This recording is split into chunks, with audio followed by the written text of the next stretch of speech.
Chapter 1876. Are you saying that I'm a tigress? Is 1 billion a lot? Amy continued to ask. She didn't know what a billion was, but as long as it was money, and someone was going to give it to her, she could accept it. Abraham just realized that the little girl was only 4 years old, and might not have a very strong concept of money. After a brief thought, he said, "Anyway, it means that you can have delicious food for the rest of your life." Wow! Amy's eyes lit up suddenly, and an image instantly appeared in her mind. That means it's countless big chicken drumsticks, countless roast ducks, and countless pig trotters. Yes. You can do whatever you want when you have 1 billion. Abraham chuckled too. Suddenly, he felt a hostile gaze. He slowly lifted his head up, and met Krasu's judging gaze. "Congratulations, Master Krasu." Abraham immediately smiled. Krasu frowned. He couldn't let Amy be blinded by money and neglect her magical cultivation, so he well-meaningly said to Amy, "Little Amy, money isn't all-powerful, but we can't do without money, either." "We can't buy good food in that case," Amy said seriously. Krasu stared at Amy for a while, and then revealed a smile. He took out a gunny sack that was filled with dragon coins from his magical ring. "See, Master has a lot of money too. As long as you cultivate obediently, Master will buy you whatever you want." All right. Amy nodded before she kept that gunny sack of dragon coins in her staff one, and said, "Master has worked very hard. Let me carry this for you." Krasu. Abraham. There were still many people at the delicacy extravaganza at 8 p.m., but Mag decided to close his booth. The reason was, of course, the depletion of the ingredients. The Mamie restaurant's booth had been popular for the entire day, apart from the 1 hour of rest. All of them were already very tired. Even Mag was sick of turning the octopus balls in the grilling pan. "Thank you for all your support. We'll see you again at next year's delicacy extravaganza.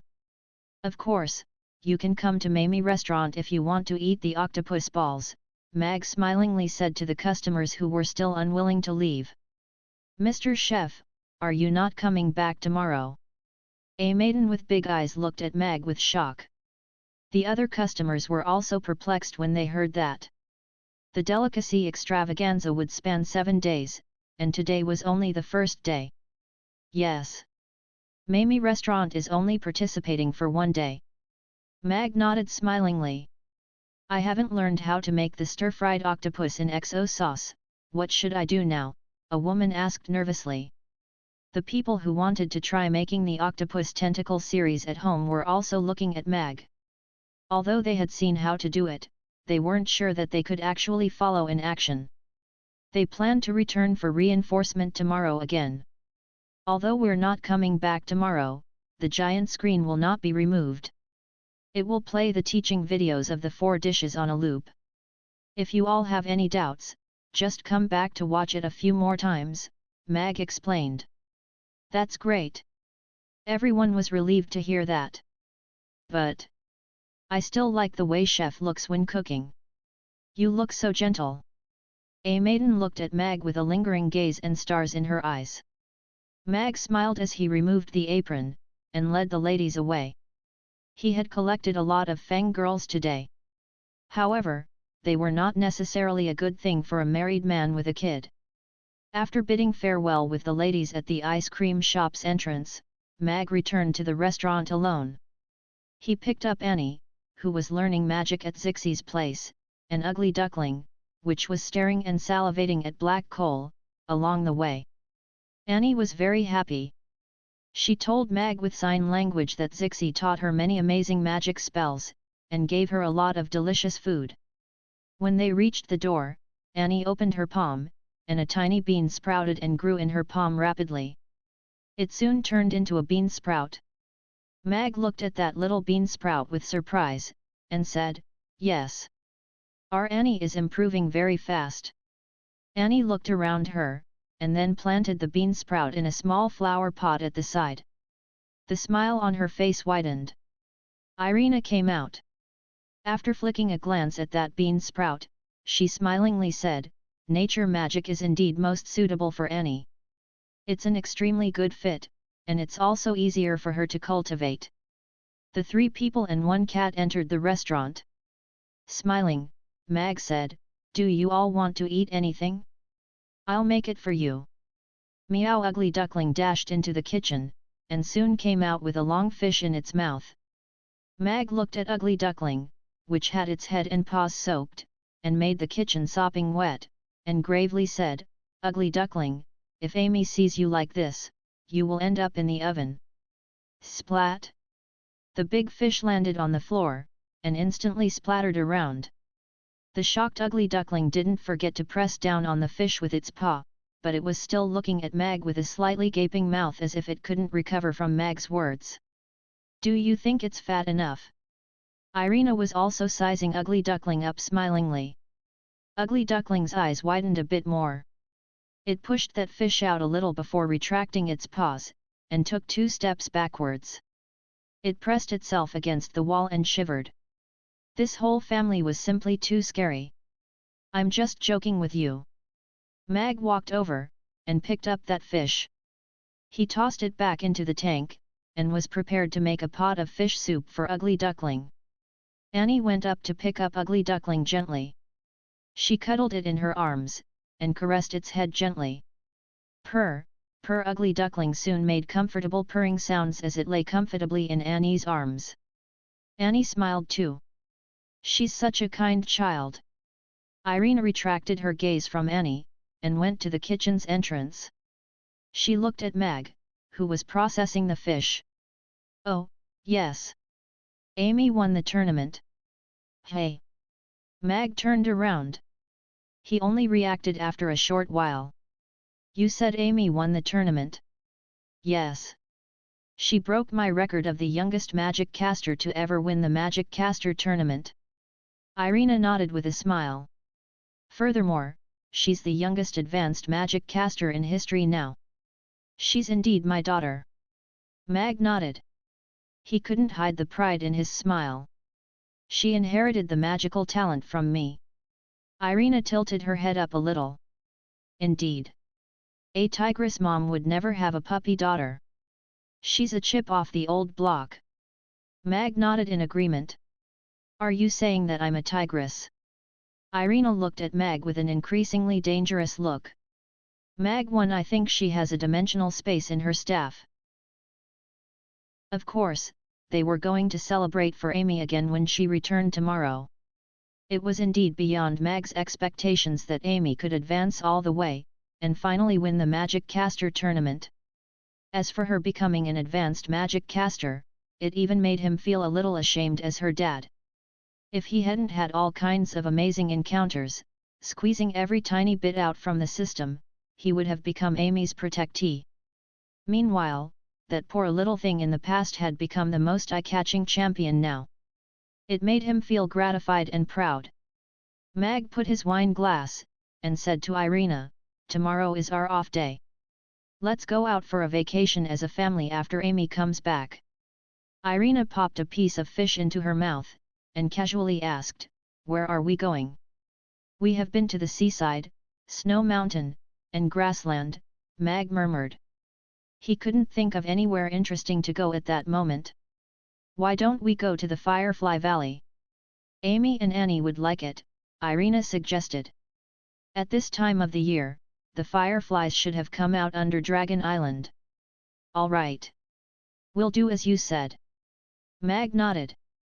The land under Dragon Island was an unexplored area. There were many interesting places hidden there. It was indeed worth making a trip. After eating supper and washing up, Mag lay down on his bed. The system's voice sounded as soon as Mag closed his eyes. Ding! "Congratulations, host! You've received the title of Gourmet Enlightener. The number of gourmet believers, 3,652. Given that the host has taken one big step in changing the Norland continent's food and beverage industry, you have triggered the system's hidden reward, the recipe of Mapo Tofu 1. The restaurant's current level and the host's power have a great discrepancy, and the restaurant has plenty of upgrade points. Do you want to spend 10 million points to upgrade the restaurant? Gourmet Enlightener? This title sounds good. Mag nodded. Those 3,000 believers should have been obtained during the on-the-spot teaching today. It was only one day, so this influence was already rather good. However, Mag cared more about the Mapo tofu's recipe reward.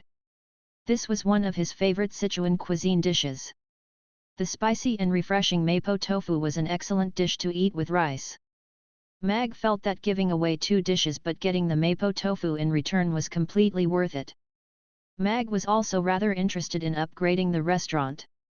What upgrades can we do to the restaurant for 10 million points? Mag asked. It had already been months since the last restaurant's upgrade.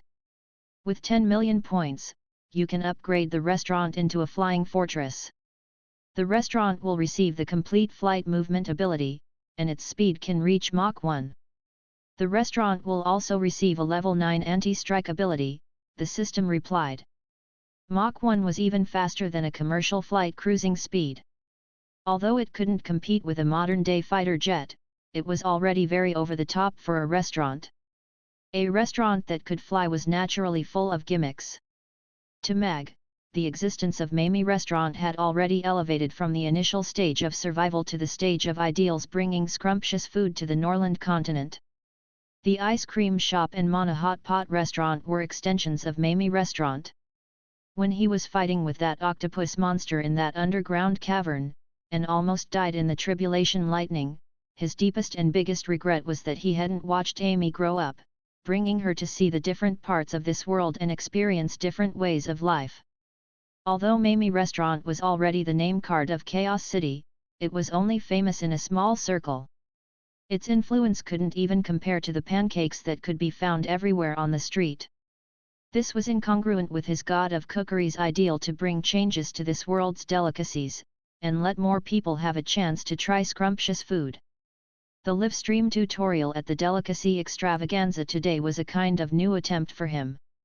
The effect was not bad, but its influence still wasn't enough. But now, the restaurant gaining the ability to fly seemed to have given wings to his thoughts. Why restrict himself to one city?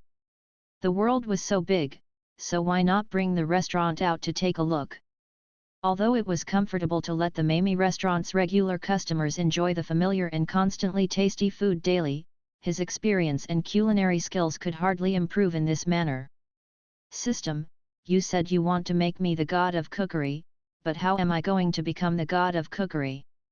If it is just polishing my culinary skills, then my level should have already exceeded the vast majority of the chefs, right? Mag asked inwardly. The 10th tier was already the end of a knight's cultivation path. He had already been through the test of tribulation lightning with the octopus monster's help, and entered into the realm of the demigods. However, he was still just a demigod. He had already reached the end of this path. It was obviously very difficult for him to become a god through cultivation, as it had already involved the level of gods. Hence, what he wanted to know now was whether the god of cookery that the system talked about was a real god, or it was simply the highest form of flattery for the culinary skills. The host has indeed displayed a very serious and enthusiastic attitude for culinary skills in the past few months. Your culinary skills have also exited the novice's level, and you have gradually developed your own style. You're already not far from being a real chef. To become a god of cookery, cultivating culinary skills alone isn't enough. You have to walk the path of becoming a god of a religion. The believers that the system has collected today are the seeds. They will soon contribute endless religious points to the host. The host has inherited the earth's delicacies. You should make appropriate modifications specifically for this world, and make them food that the people in this world would like. You should promote them, and make more people of this alternate world become your believers. The power of religion that is constantly accumulated will become the host's foundation, and eventually make you the one and only god of cookery in this world, the system replied gravely. You mean that the more believers I have, the stronger I will be? Mag pondered. This was similar to the ideals of the common religions, and it was more suitable for the relatively weaker chef. According to this theory, his cultivation path as a knight had already reached the end, but he had only just taken the first step on his path to become the god of cookery. How many believers are needed approximately to become the god of cookery? Mag asked probingly. The host will need to accumulate 2 billion believers to become the god of cookery through the power of religion, the system quickly answered. How many? 2 billion. Are you crazy, system? The Roth Empire only has 4 billion humans, and there are only 8 billion if we add up all the intelligent races on the Norland continent. You want me to accumulate 2 billion believers? Have you lost your mind? Mag rolled his eyes. There's no internet in this world, and I cannot do a live stream. Even if I go streaking every day, there's no way I can collect so many believers. There are always more solutions than problems. The best way to face a problem is to solve it. Go for it, fighting.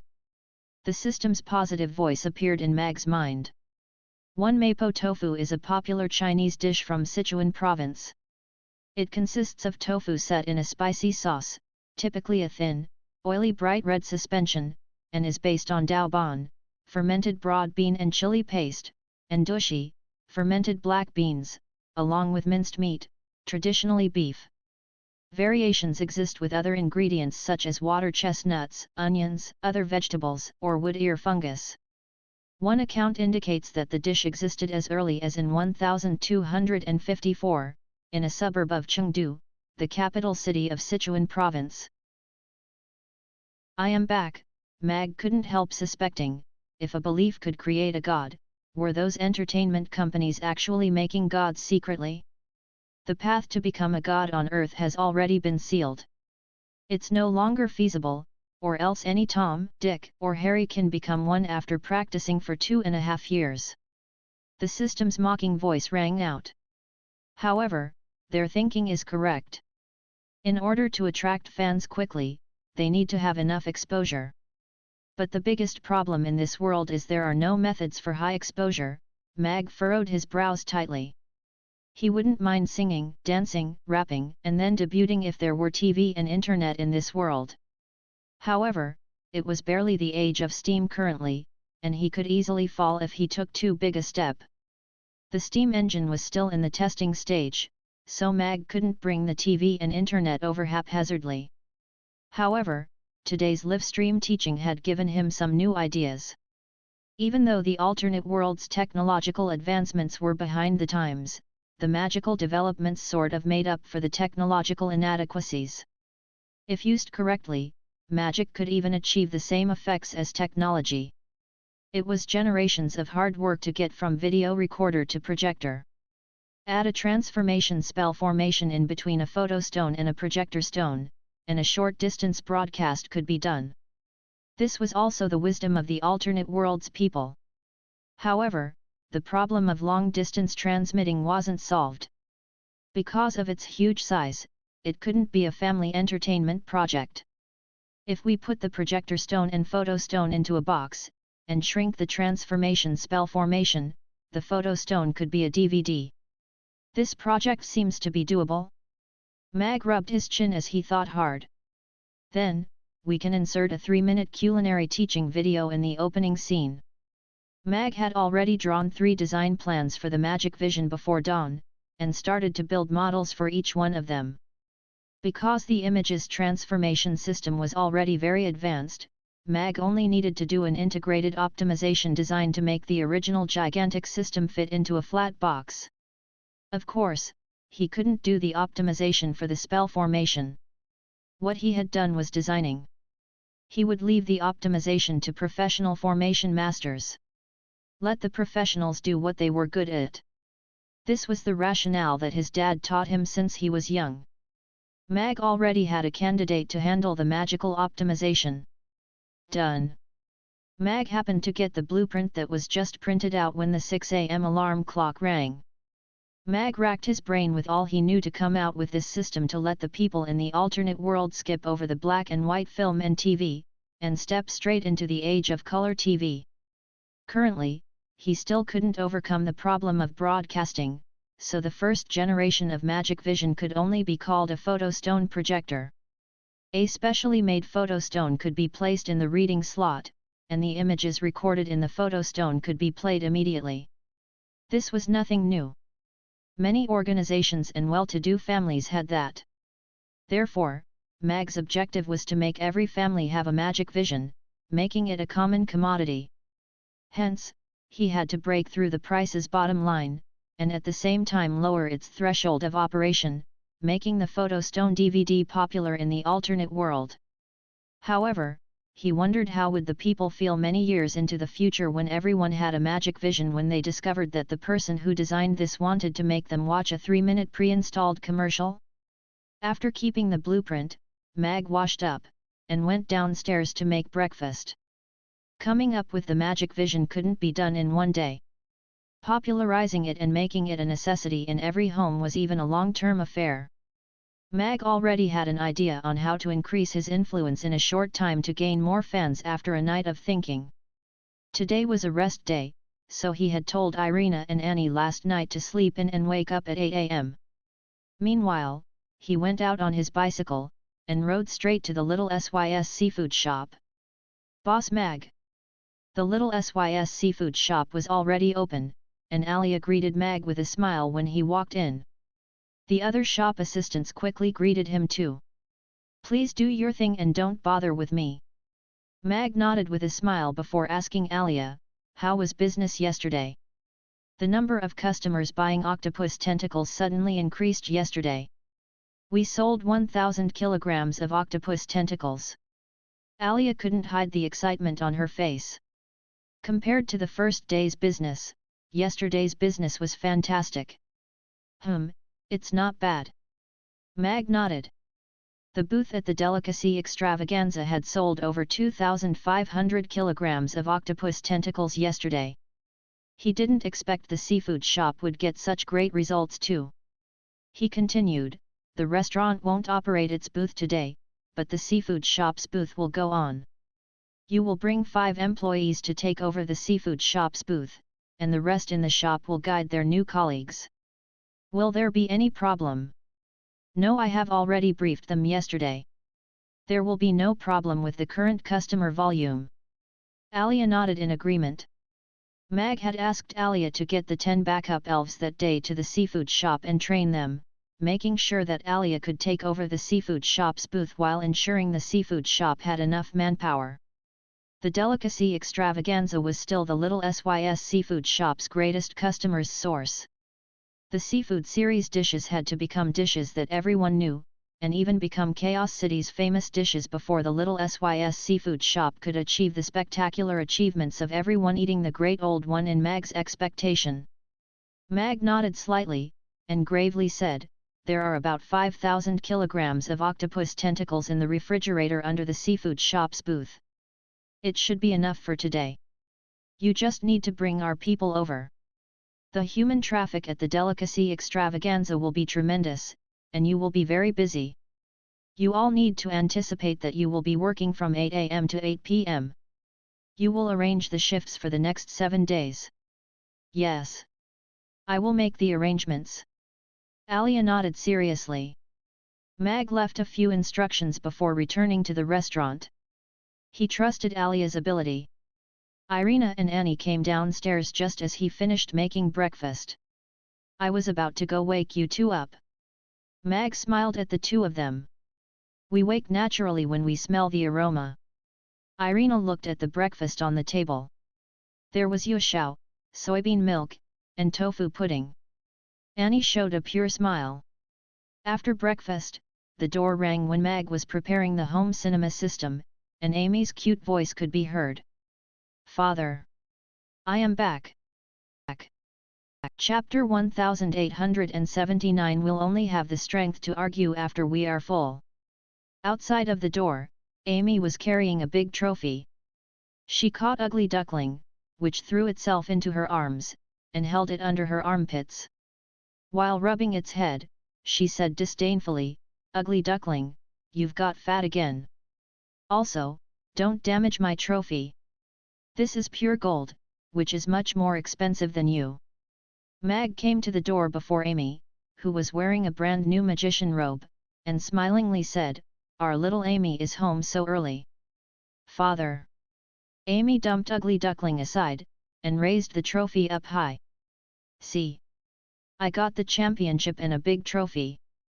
Mag's smile got even bigger when he saw that the little one had a "praise me" expression written all over her face. He said smilingly, "Little Amy is awesome." Tee-hee. Amy instantly smiled happily. Then, she rubbed her little tummy, and aggrievedly said, "Can you make delicious food for little Amy, please?" Little Amy's tummy is growling. "Of course. What do you want to eat? Father will make it for you."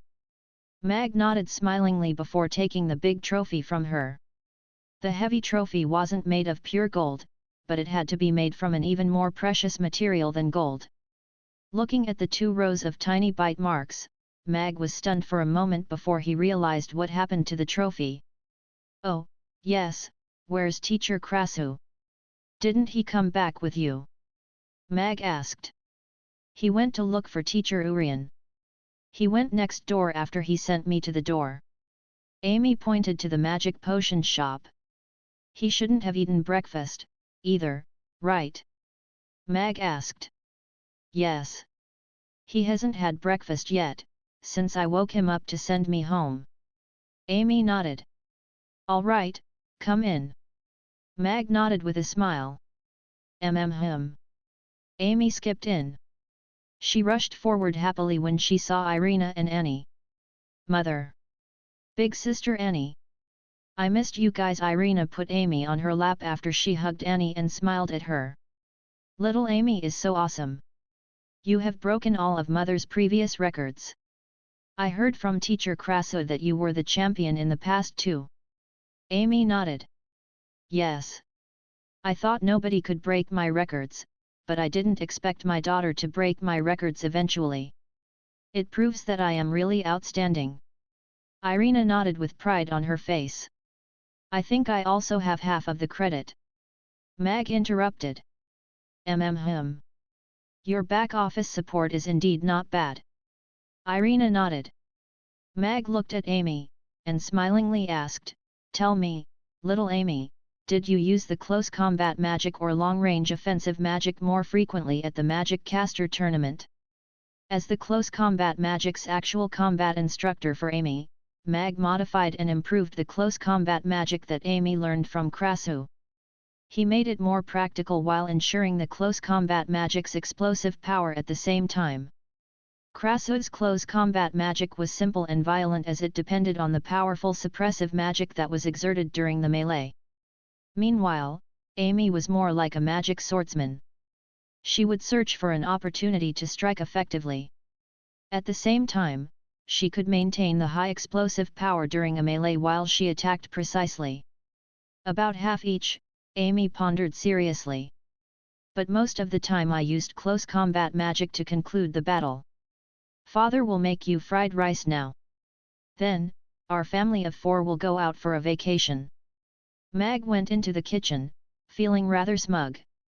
Irina wasn't annoyed. She looked at Amy smilingly, and continued, "Let our champion tell us what other interesting incidents happened." A big guy appeared in the children's category.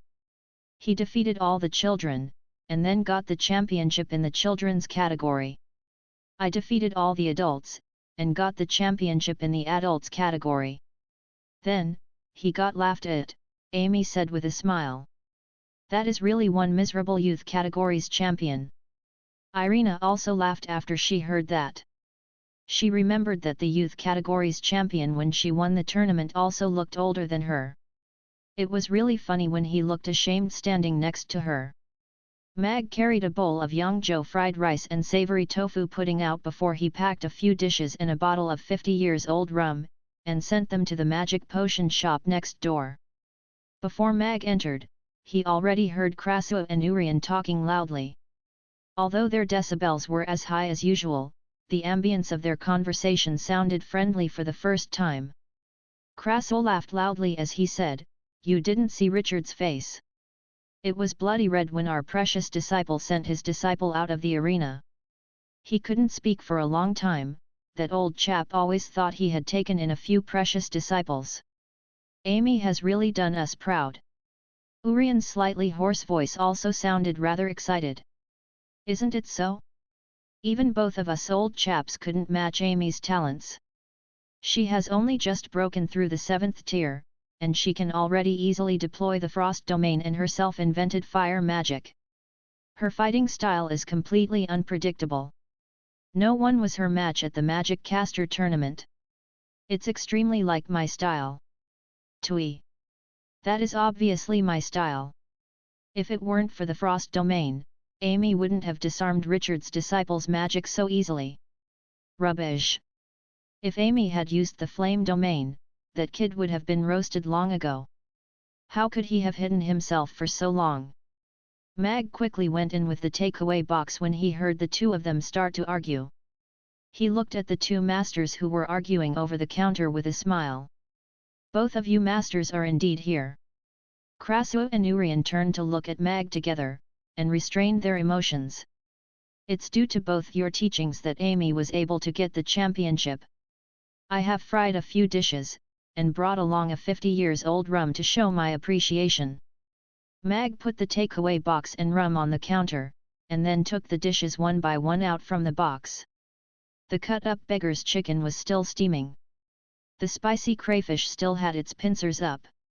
The red oil was drizzled over the plate of sliced beef and ox tongue in chili sauce. Finally, there was a little pot of congee with pork and century egg at the very bottom. Gulp! The Adam's apples of both masters moved at the same time. Although it was still early in the morning, they couldn't control themselves when the aromas tickled their noses. Please enjoy your meal, masters. I will bring Amy out for a trip later, so I have to go now. Mag smilingly went away after pouring out the rum for them.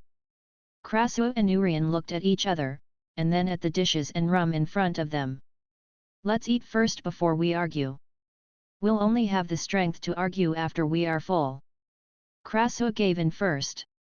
He scooped a bowl of congee for himself first, and started eating. Urian, too, picked up a beggar's chicken drumstick after hesitating for a moment. After taking a bite, the crispy skin and tender chicken meat instantly woke up the morning's lazy taste buds. The tense atmosphere was eased by the food and drinks. 1 billion copper coins. Mag's eyes grew large. That was a large sum. Has the prize money for the Magic Caster tournament become so big? When I won back then, I only received a stupid trophy and a few stones, Irina commented curiously as she looked over. This is not the prize money. This is given to me by big sister Vanessa's fat uncle. He said I won the championship, and he won some money, so he would split half of his winnings with me. After that, he passed me this paper. Amy shook her head with bewilderment, and said, "Is this a lot of money? I think it's just a very light piece of paper. If this was changed into copper coins, I reckon even 10 Amy's wouldn't be able to carry all of them," Mag said with a smile. This little fellow had no concept of how much 1 billion copper coins were. It seemed like Abraham gave Amy the money. That meant that he earned 2 billion copper coins from the Magus Tower. This time, the Magus Tower probably lost so much they didn't even have a penny left. That was 1 billion copper coins. Mamie restaurant had been open for several months, and Mag had been working hard every day, but he had not even earned a tiny fraction of that amount. Amy had already become the first-generation, self-made girl. Meanwhile, he had become the previous generation of the self-made girl. Look, life is full of ups and downs. That's how wonderful it is. Wow, that must be a lot of money. Upon hearing Mag's words, Amy immediately had an idea of how much money that was. Her eyes grew brighter when she looked at the check again. Father will keep this check for you first, and I'll give it to you again when you're older, is that all right? Mag asked Amy with a smile. All right. Amy nodded without thinking or hesitating. In exchange, I'll give you this bag of money. Mag took out a large bag of money from behind the counter, and placed it in front of Amy. The moment the money bag landed on the table, it made a loud and crisp cling. Amy opened the bag, and saw that it was filled with copper coins, silver coins, gold coins, and dragon coins. Her eyes lit up as she exclaimed, "That's a lot of money. In that case, I'll accept this." "Thank you, Father." Amy kept the money bag happily. Compared to the check with an uncountable number of zeros, this bag of coins was more attractive to Amy. She can still be so happy after exchanging 1 billion for 50,000 copper coins. "I'm speechless." Irina sighed silently. After that, she looked at Mag, who was about to keep the check, and continued watching him with a smile, without saying anything. Mag, who was about to keep the check in his pocket, paused in his actions. He looked at Irina, and then at the check in his hand. He hesitated for a while, and then presented the check with both hands as he said, "Your Highness, please keep this in your care."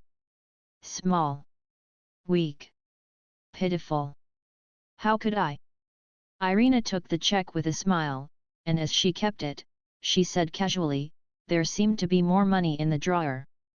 "Business at the delicacy extravaganza yesterday was not bad, so we did make some money," Mag said honestly. "That's great." Irina smiled delightedly. Mag looked at Irina and smiled as well. "Nothing beats seeing your loved one happy." 1 billion copper coins were no small sum. Mag was worried that if Amy kept it with her, she would become the target of people with ill intentions. There was no difference whether the money was with him or with her mother. As for the restaurant's profits, it was only right to hand it over to the lady boss. Thankfully, he still had assets other than the restaurant. Mag washed up the bowls, and the four of them left the city. "We aren't playing with the big sisters this time?" Amy asked as she held Annie's hand. "Hmm. This time, it's our family gathering. There's just us." Mag nodded with a smile. "Oh." Amy nodded. She glanced at Ugly Duckling, which was in Annie's arms, and said, "Ugly Duckling, do you want to go home first?" "Meow, meow." Ugly Duckling looked at her with bewilderment. "Forget it. You're thick-skinned. I'll bring you along." Amy pressed her lips together.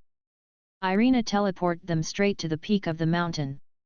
Howl Ozzy could sense them, and it flew out of the cave. When it saw Mag, it quickly went up, and used its head to rub against his hand. "Ozzy, do you still remember me?" Amy went up, and reached out her little hand. Ozzy crouched lower, licked Amy's little hand, and shook its tail. After that, it glanced at Irina, and took 2 steps back, towards Mag. "Little Ozzy, why are you afraid of me?" Irina looked at it with a smile. "Did I treat you badly?" Ozzy quickly shook its head, but took another step back. "Meow."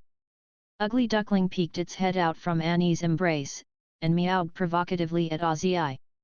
Ozzy looked at Ugly Duckling, and lowered its head to size Ugly Duckling up before using its nose to poke it. "Tisk." Ugly Duckling let out a hiss. It arched its back, and all its fur stood on its ends. Gagegeg, however, Ozzy suddenly started laughing, and started breathing out at Ugly Duckling. Ugly Duckling's fur was messed up immediately, and it was dazed from the heavy breaths of air coming at it. Just then, Annie reached her hand out, and placed it on Ozzy's head as she shook her head slightly. Ozzy rubbed its head against her hand, and retracted its head as a sign that it would not tease Ugly Duckling anymore. "Meow, meow." Ugly Duckling calmed down gradually under Annie's soothing caress. It found a nice angle to position itself, and closed its eyes comfortably. "Let's go. Time to set off." Mag smiled and patted Ozzy's wings. Ozzy crouched down obediently. With a flap of its purple wings, Ozzy disappeared on the horizon with a flash of purple lightning. On Ozzy's back, Ugly Duckling crawled from Annie's embrace into Amy's embrace. It tugged onto Amy's shirt as it shivered with fear. Ugly duckling, don't you have wings too? Why are you afraid of heights? Amy pointed at the two faint winglet markings on Ugly Duckling's back in disdain. Meow. Ugly Duckling peeked its head out, saw the rivers and mountains passing by in a flash, and retracted its head quickly, burying it even deeper in Amy's embrace. This won't do. Although I can fly with my wind fire wheels and wings now, I will still need a flying ride if I want to go somewhere far away. If you can't do it, I'll have to find something else, Amy said seriously. Upon hearing that, Ugly Duckling quickly lifted its head, and looked at Amy nervously. It blinked its large eyes, and hesitated for a while before forcing out a short paw. It pawed the air a few times, and after feeling the hurling wind against its paw, Ugly Duckling quickly retracted its paw. Hoo! Ozzy, which was flying very seriously, suddenly turned its head around, and blew at Ugly Duckling. Ugly Duckling, which was lying on Amy's lap, suddenly felt the strong air current, and flew away immediately. Chapter 1881. After that came the roasted goose. Slurp. Mag was similarly surprised. Ozzy had always been very mature. Although it might occasionally be a little mischievous, it would not usually play such pranks. However, after seeing that Amy went flying out with Ugly Duckling, Mag was no longer worried that the latter would fall down. Ugly Duckling closed its eyes as it waved its paws in the air, disappearing upwards with the rising air current. After hanging in the air for a while, it suddenly started falling. Meow! Ugly Duckling's orange fur stood on its ends immediately as it flailed its paws around in a futile attempt to grab something. Amy was already behind Ugly Duckling, and was about to reach out to grab it. However, at this moment, the two small silver wing marks on Ugly Duckling's back suddenly evolved to become two small silver wings, causing its falling body to hover in mid-air.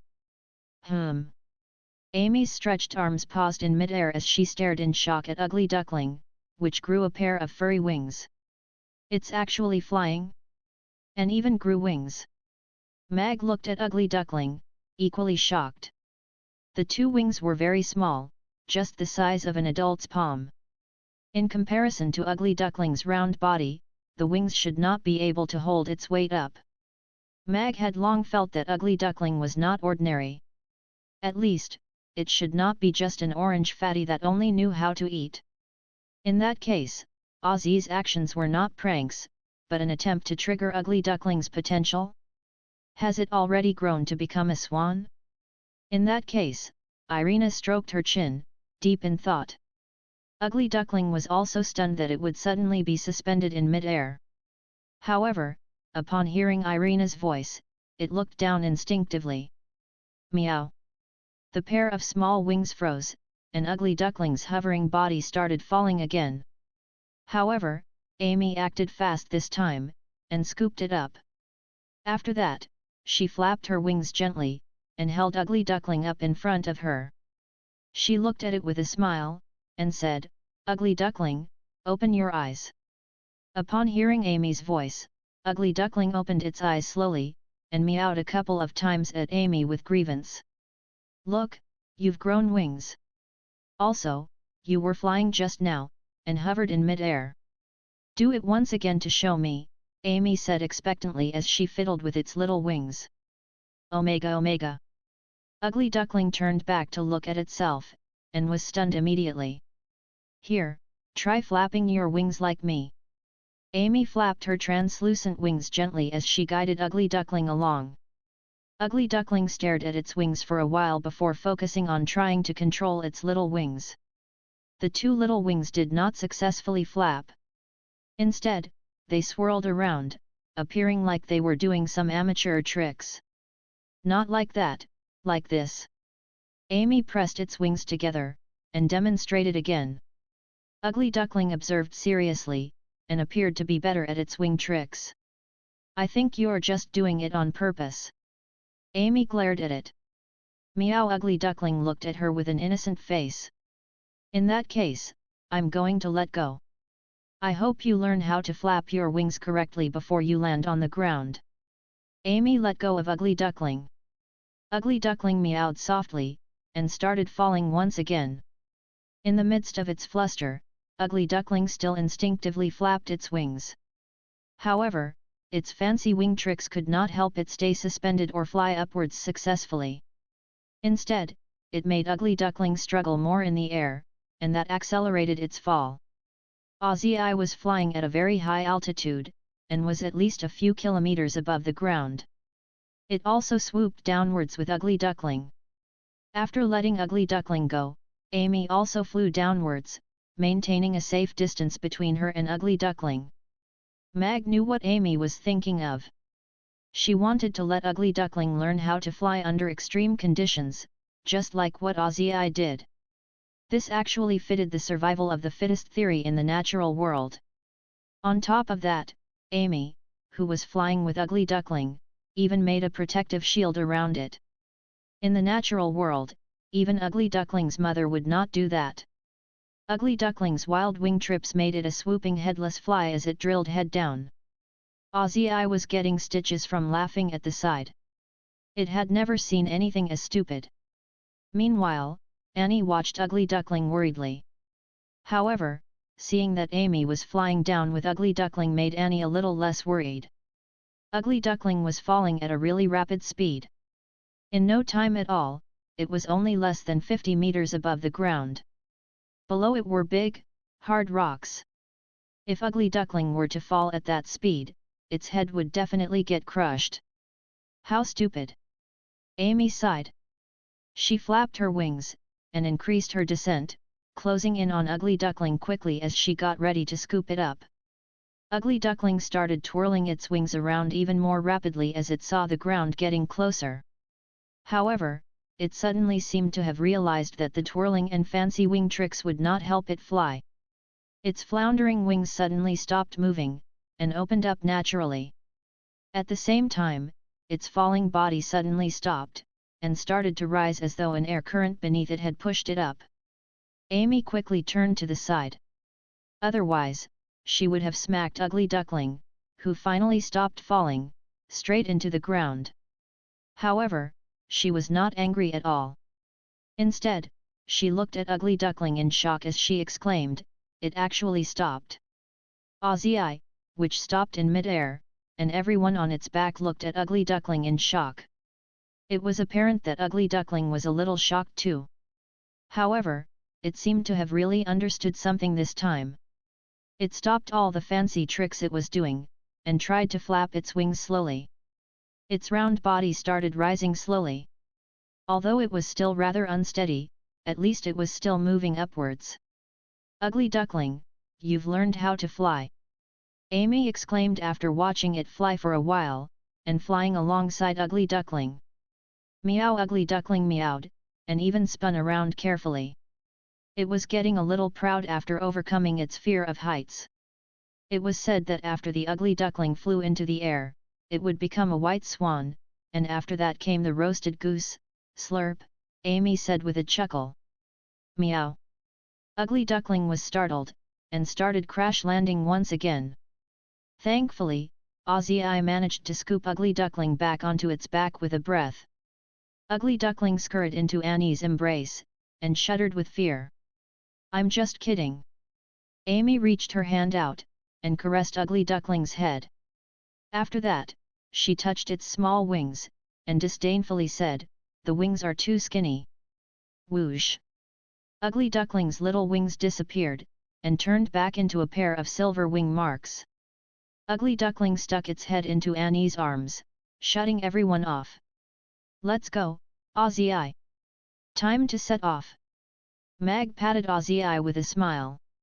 Ozzy flapped its wings and ascended once again, disappearing into the distance. A vast land of primeval forests appeared in their sight, and spread out endlessly toward the horizon. Chapter 1882. Did Ozzy bring Ugly Duckling along to commit suicide in a lake? Therefore, even the weakest tribe of the giant dragons would wish to have a spot on Dragon Island instead of being in the fertile forest under Dragon Island. Within a century, the Terran forest had become the heaven of animals, plants, and magic beasts. The ecosystem was left almost untouched, and therefore it was teeming with life. The temperature increased gradually further south. The snow mountains had long disappeared behind, and right below them was the lush green vegetation. This place might be the last clean piece of land on the Norland continent, Irina said softly as she looked at the forest beneath. The wind forest of the past had been even more beautiful than this place. The racial war which lasted centuries had destroyed large areas of the forest, and the towers of castles and high walls built within the forest after the war had once again slaughtered the land. Yes. Even though the giant dragons were rather overbearing back then, they did leave a piece of clean land behind for the Norland continent. Mag nodded. This endless stretch of the forest took up nearly a third of the Norland continent. Ozzy was not flying fast, as it was mainly accommodating Ugly Duckling and Amy, who were learning how to fly by the side. Under Amy's guidance, Ugly Duckling, which could not fly straight initially, could already maintain a straight line while flying. Although its two small meaty wings looked rather cute, they could help Ugly Duckling fly pretty quickly. It was just that Ugly Duckling's round body made it look like an overweight bee flying from afar. Ugly Duckling, from today onwards, I will not be restricting your food. Grow up quickly. I want to ride on you and fly together, Amy said expectantly beside Ugly Duckling. Ugly Duckling's eyes lit up immediately, and it nodded happily. But, you have to grow bigger, and not fatter. There is a difference, Amy added. Ugly Duckling blinked, seemingly failing to understand what Amy said. Say, what exactly is Ugly Duckling? A type of magic beast? Mag asked. It should be a type of magic beast. Either it's a little stupid, or its bloodline is not inferior to Ozzy for it to dare to raise a temper at Ozzy, Irina said as she looked at Ugly Duckling. That's really hard to tell. Mag frowned. On top of that, Ugly Duckling was brought up by Amy, and it had been seeing 10th tier powerhouses ever since young. Usually, when 10th tier powerhouses entered the restaurant, it could not even be bothered about them. Therefore, it was possible that Ugly Duckling was just very brave. Although it's ugly right now, it might grow to be good looking. It might not grow to be good looking, but it will definitely grow fat. Mag shook his head. Soon, Amy and Ugly Duckling returned to the griffin's back, tired from flying. After that, Ozzy increased speed. Father, are we going to catch piggies again today? Amy asked Mag while holding Ugly Duckling. Oh, no. We're not going to Dragon Island this time. Mag shook his head with a smile. He didn't think that the little fellow still remembered that he brought her over to Dragon Island to catch the fiery pig. I see. Then are we still going to play in the little dragon's caves? They leave all their money lying on the ground, Amy said expectantly. We're not going this time. We'll go again when they've saved up even more. Mag tried to hold back his laughter. Oh, all right then. Amy nodded. She looked left and right, and her gaze suddenly landed somewhere below. Her eyes lit up as she exclaimed, Look, there's a huge lake there. That's one of our destinations. Jab Lake. Let's go down, Ozzy. Mag patted with a smile. Ow! Ozzy let out a long howl, and dove down. It was a large lake surrounded by forest trees. Streams and rivers from various parts of the forest flowed and gathered here to become a sapphire within the forest. This giant lake was dotted with big and small islands. Ozzy spread its wings and landed on the largest, stablest island. Wow, there's fruits everywhere. Amy jumped onto the ground, and quickly climbed up a tree. She picked a large yellow fruit, and waved it at Mag. Father, is this yellow fruit edible? Yes. You can eat it. Mag looked at the supersized mango in Amy's hand, and continued, but you have to peel the skin off first. Jab Lake nourished this island, and the sunlight all year round made this place a fruit kingdom. There were various types of fruits on this island. It was just like an orchard. On top of that, the fruits were bigger than anywhere else, and one could smell the fresh fruity scent in the air. This was the best moment on Jab Lake in the year. Mag and the others landed on the ground as well. Ugly Duckling was about to jump down when Ozzy flapped its wings, swinging the former back onto its back. Ozzy flew into the sky, and dove right into the lake. Splash! Water splattered everywhere, and Ozzy and Ugly Duckling disappeared beneath the surface of the lake. Did Ozzy bring Ugly Duckling along to commit suicide in a lake? Amy sat on a tree branch, and exclaimed, "The swan I reared up, can't just disappear like that, right? Don't worry. Ozzy won't do anything silly." Mag shook his head. It was a good thing for Ozzy to have a playmate so that it would not be so lonely. Boom! After a while, the calm water surface exploded. Ozzy shot out of the water with a 5-meter-long fish in its mouth.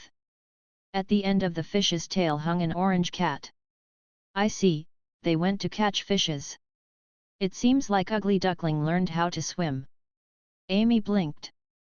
"But is this a cooperation?" Ugly Duckling bit tightly onto the tail of that huge fish, while Ozzy was biting onto the fish's head. It did seem like they had cooperated in this catch. However, Ozzy was a 10th tier, purple-striped griffin. It would not need the help of Ugly Duckling to catch a fish. It just wanted a playmate. "Howl, howl, howl!" Ozzy called out to Mag as it placed the fish in front of him. "Father! They want to eat grilled fish." Amy climbed down the tree with a half-eaten mango. She looked at the huge fish, and swallowed her saliva. "I also want to try the taste of grilled fish." "All right. I'll grill it for all of you." Mag nodded with a smile. The fish was 5 meters long, and Mag did not expect such a huge fish to exist in this freshwater lake. It looked rather similar to a grass carp, but it had 2 long whiskers. Mag was good at grilling fish. However, he had never grilled such a large fish before. Mag chopped down 2 trees to build a large grilling rack. He placed the marinated fish on the rack, and proceeded to search for some dried twigs and branches for the fire. After that, he started grilling the fish. Ozzy, Ugly Duckling, and Amy squatted at the side, watching the large fish on the grilling rack spin slowly. The large fish had thick meat, and this fish alone was akin to a whole cow. To cook the entire fish, it would have to take very long. If there was a mega-size oven, Mag would also like to put it in the oven to bake it. Even though there was no oven, there was still Amy.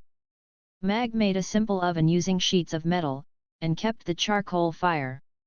After that, he got Amy to throw out some fireballs at various sides of the metal sheets to ensure the temperature of the grilled fish was consistent within the oven. This process went on for around half an hour. During the cooking process, Mag brushed some oil on the fish, and got Amy to pause on the fireballs. When it was done, Mag opened up the metal sheet oven. A large golden brown grilled fish appeared before their eyes. The rich grilled fish fragrance wafted over immediately. Mag grabbed a handful of cumin powder, and threw it into the air. The powder landed evenly on the grilled fish, giving it additional fragrance and an additional sizzle. Gulp! The 3 fellows, who had been squatting at the side and watching, could not help but swallow their saliva.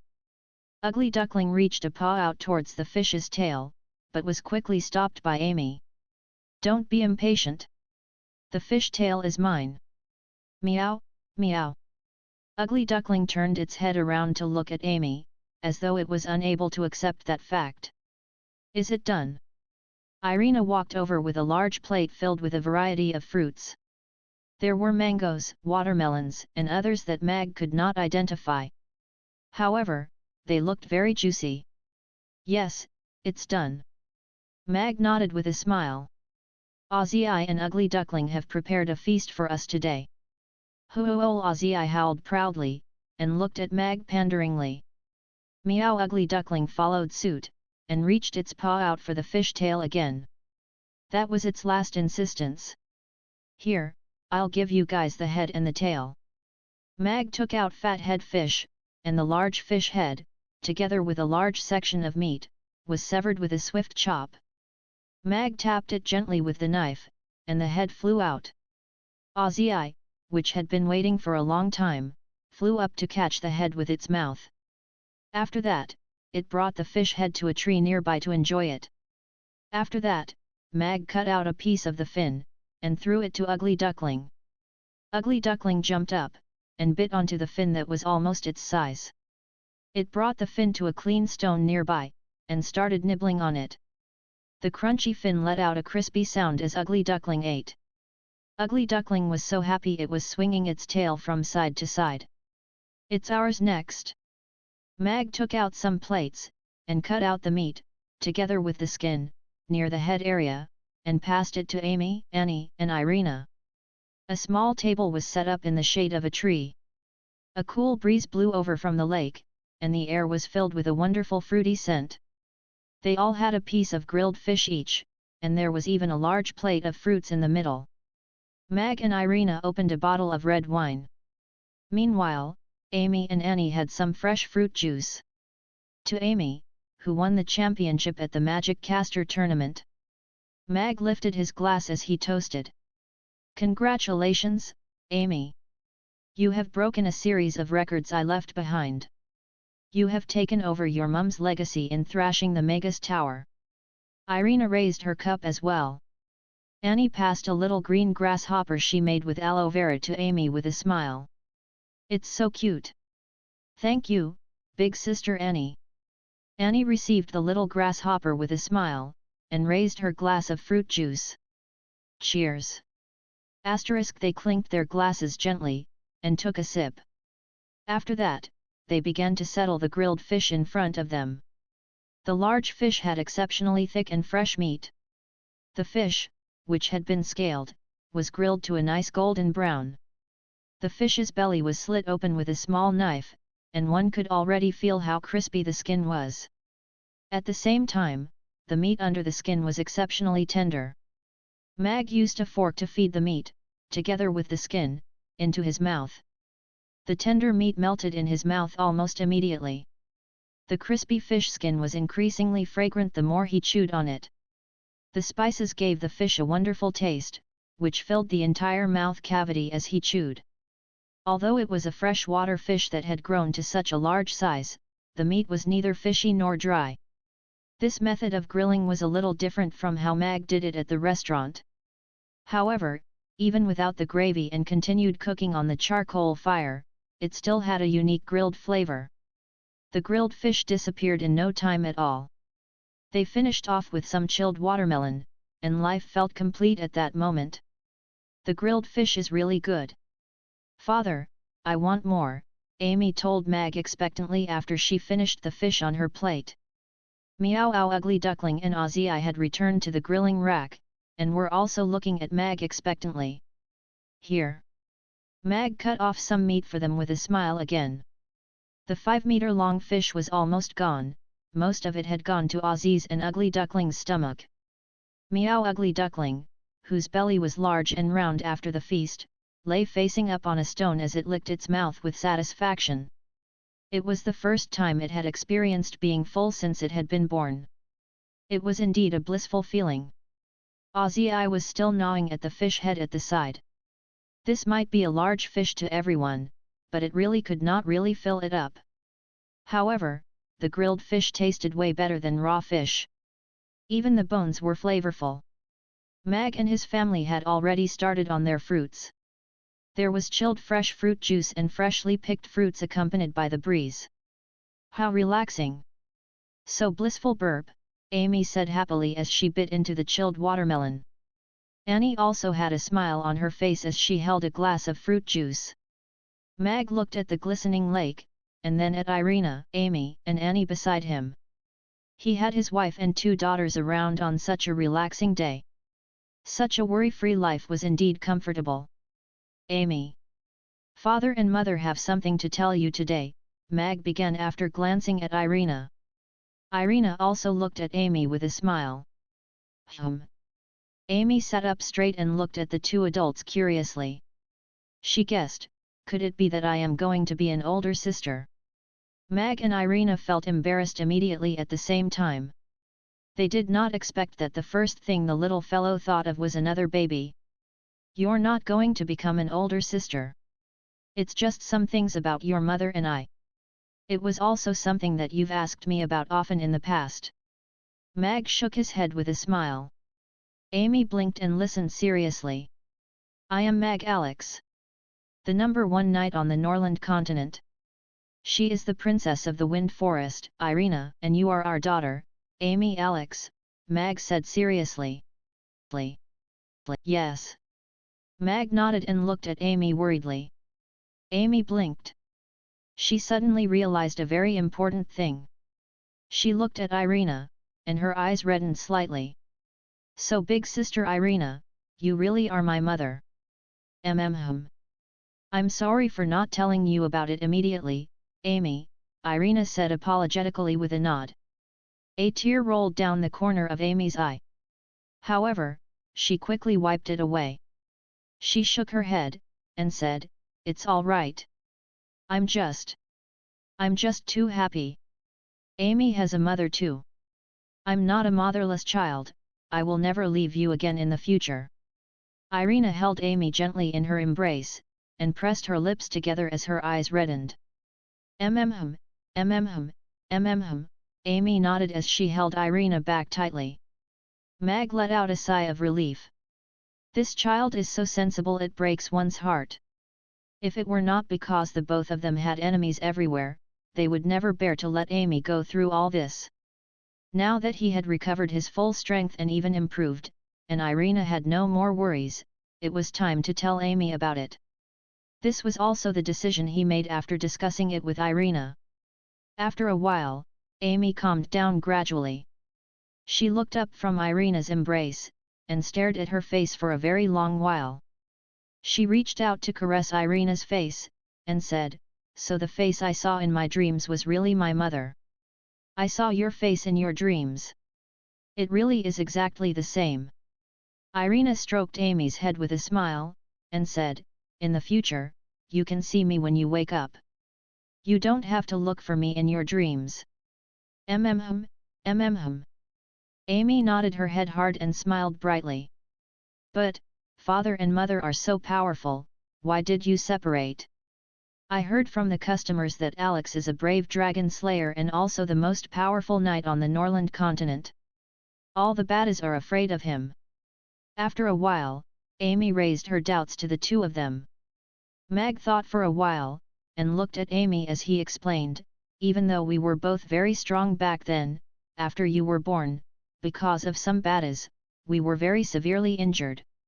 I hid my identity and brought you to Chaos City, while your mother was trapped in the Wind Forest.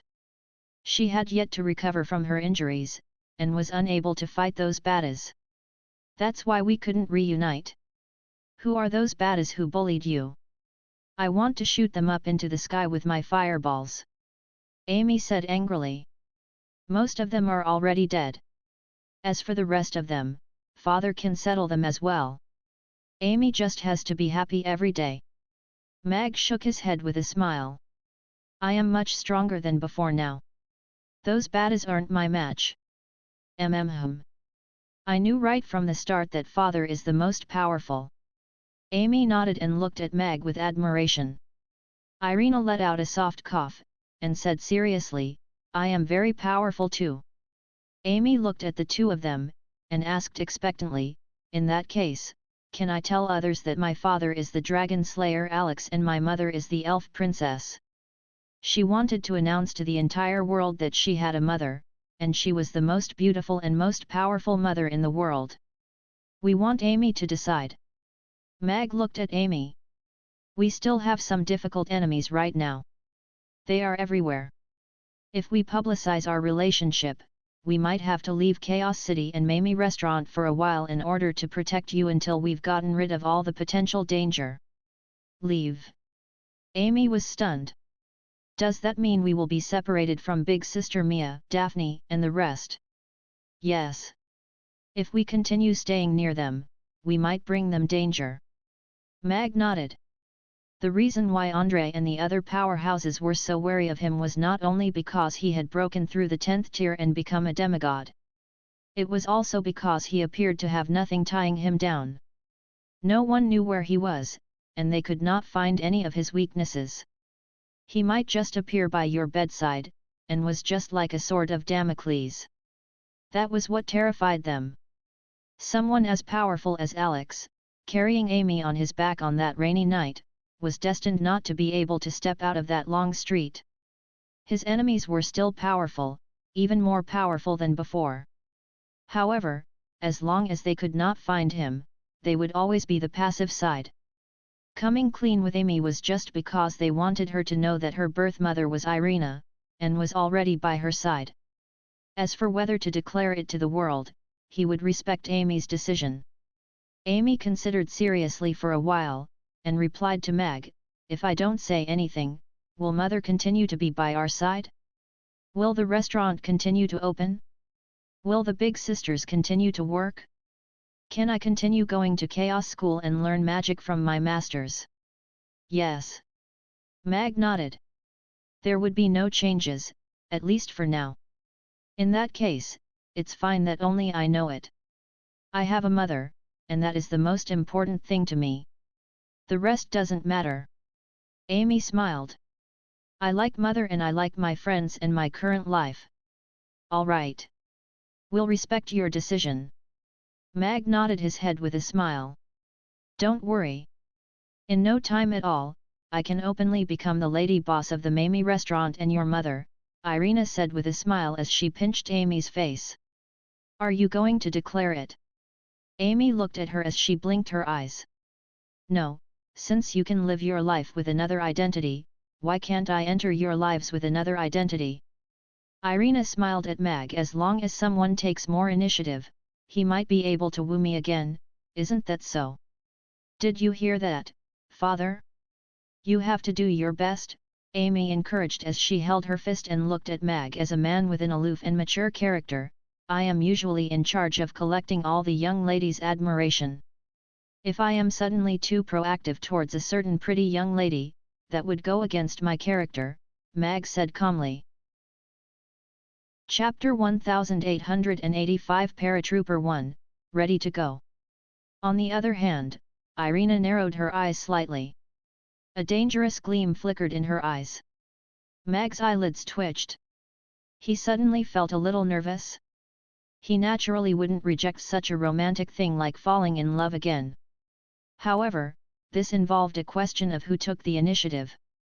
Of course, given his confession that day, he, who had made the first move, was already at a disadvantage.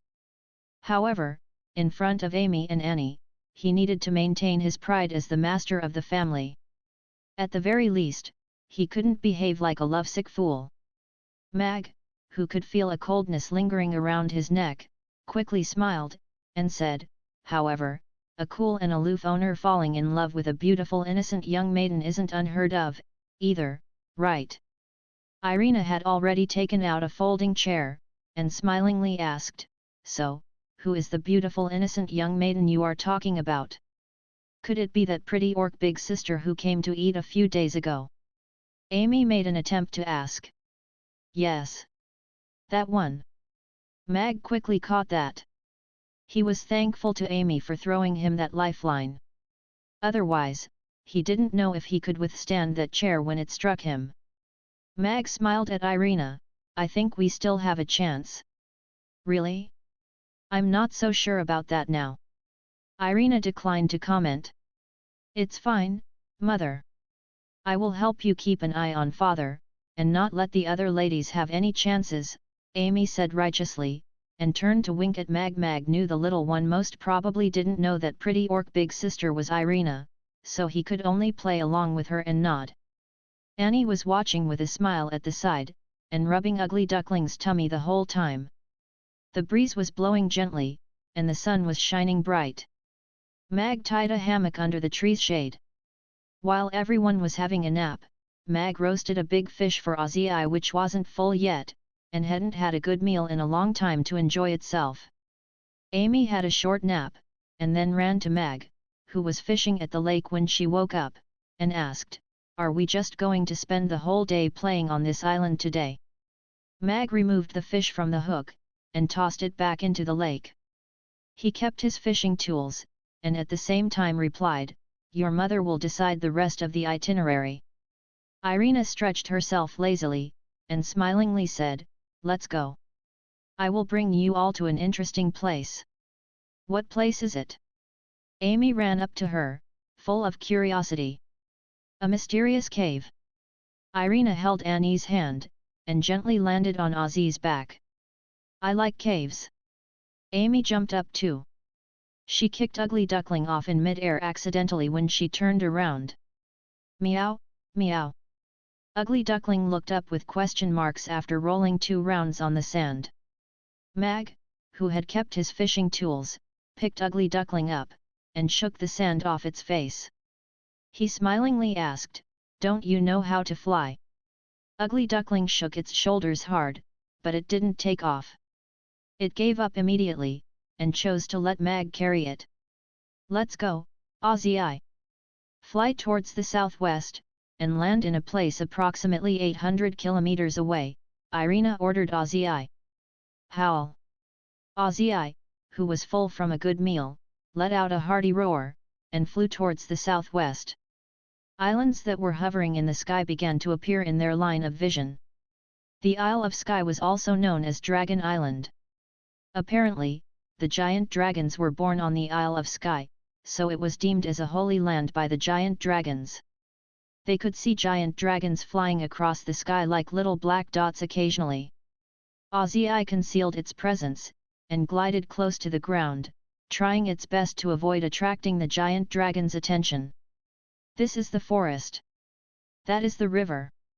The mountains are connected all the way across. There could be mountains or sea behind this mountain range," Mag explained some of the natural landscape to Annie with a smile. Everything was new and interesting to Annie. They were sceneries that she couldn't see in Chaos City. After flying for a short while, Ozzy landed in a narrow river valley. The cliffs at both sides were steep. The fast-flowing river slammed into the cliffs, making big splashes. The cliffs got steeper as they got closer to the river. Ozzy already decelerated, and hovered at the height of 100 meters. The valley quickly narrowed as they flew forward. Finally, the cliffs met, and a black cave that was a few meters tall was left. The fast-flowing river gushed into the cave and disappeared. Amy looked at that dark cave, and asked puzzledly, "Father, what are we doing here?" "That cave is our next destination," Mag said with a smile.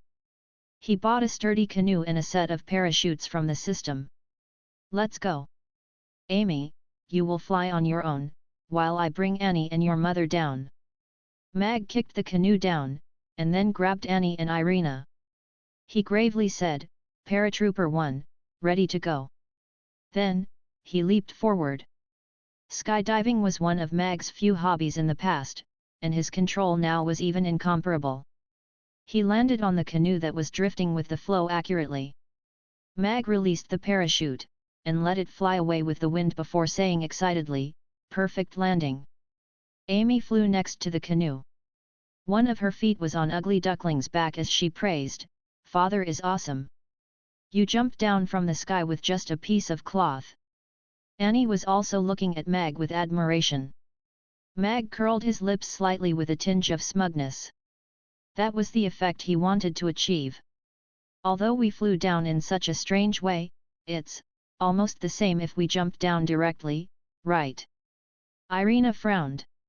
"Although it looks similar, it's actually very different. According to the law of free fall, with our mass and density, if we fall from 100-odd meters in a parabola and land on the canoe accurately, we will smash through it, and not land on it gracefully." "What law?" Irina looked at Mag with a frown before teleporting with him between Ozzy's back and the canoe thrice. "See, we didn't smash through the canoe." Irina shrugged. "It's all right. I will get someone to make sure Galileo's coffin is sealed tightly." Mag nodded with a complicated expression. "There's no need to. Ask him to come look for me if he is not convinced," Irina said frankly. "It should be he who should be afraid." The fast-flowing river pushed the canoe forward quickly. This sensation of floating on top of the waves didn't make people feel safe at all. "All right, children. Let's sit down on your seats first. The children will take the front row, while we take the back row. No matter what you see in the cave later, do not leave your seats or remove your safety ropes. This is to ensure our safety." Mag buckled the two children in the front seats, and secured Ugly Duckling in between them, while Irina and he sat behind the children. Darkness descended immediately. The light that shone in through the cave's opening soon disappeared, and everywhere was pitch dark. The canoe was dashing forward at an extremely fast speed towards the unknown front, and occasionally changing directions when it bumped into the cliff walls. There was complete silence, only the sounds of rushing waters and the canoe hitting the walls could be heard. It made them a little fearful. After moving forward for a while, the water slowed down, and the gushing sounds became softer. The canoe slowed down too. Meanwhile, there were flickers of light floating around on the water surface in the distance. Amy suddenly pointed upwards with surprise, and said, "Look, it's stars." Everyone looked up, and their eyes lit up. The flickering dots of lights made them feel as if they were underneath the starry sky. The further in they went, the denser the dots of light were. Together with the light's reflection in the water, they looked like the dazzling night sky. The beautiful scene now made them feel that the earlier darkness that they had experienced was all worth it. And just because of the previous silent and dark journey, it inspired their gratified emotions when they saw the flickering lights. "It's so beautiful," Amy was dazed by it. Annie also had a surprised smile. She lifted her hand, and a firefly landed on her palm, flickering away. It made her smile even brighter. Ugly Duckling reached out to touch a slow-flying firefly in front of it gently. Mag looked at the cave that was lit up by the firefly's light. The stalactites hanging down had a faint yellow glow on them. This dreamy scene made him marvel at nature's wonders. Who could have imagined that the rapids would become so gentle after entering the cave?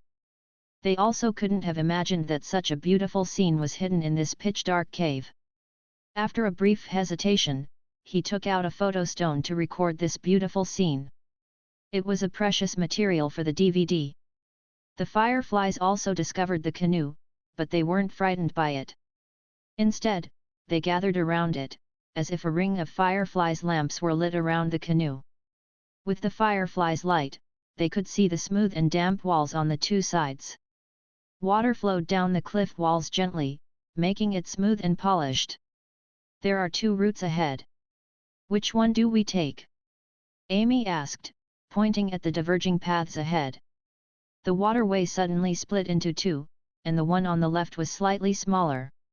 What was even more amazing was how the fireflies continued ahead along the right waterway, while the left waterway remained pitch dark. There wasn't a single firefly in it. Why is there another route?" Irina exclaimed.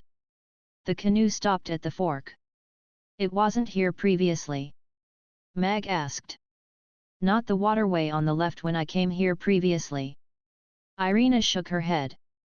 She looked at that pitch-dark waterway on the left with a frown. Right then, Annie, who had been playing with the fireflies calmly, suddenly struggled to stand up. She pointed at the left waterway with an anxious and terrified expression. Mag and Irina quickly noticed Annie's change, and their hearts sank. They also began to have an alert expression. Irina held Annie's hand, and asked, "What is it, Annie? Do you sense something?" Annie calmed down a little, and then began to gesticulate. She said there is something terrifying in that cave. "It scares her," Mag translated with an increasingly severe expression. Irina pursed her lips, and asked Annie, "Is it the devil?" Annie pondered for a moment, and then nodded. Mag and Irina looked at each other, and they both saw a tinge of uneasiness in each other's eyes. One could say that Annie was a part of the Great Old Ones, or she was another kind of Great Old Ones. Her telepathy with the Great Old Ones was believable. "Take the right," Mag said without any hesitation. "All right." Irina nodded. The canoe went into the right waterway, and continued ahead, moving away from the other waterway. "Father, is the devil hiding in the other waterway? Why don't we eliminate it?" Amy asked curiously. "That's a very dangerous devil, even your mother and I are not confident that we can eliminate it. We also can't ensure Annie's and your safety, either." Mag shook his head. Amy tilted her head and pondered. "Then, let's wait till I am older and stronger before we return to destroy it." "All right. Let's wait for Amy to grow up before we come back to deal with this powerful devil," Mag said smilingly. The canoe continued ahead.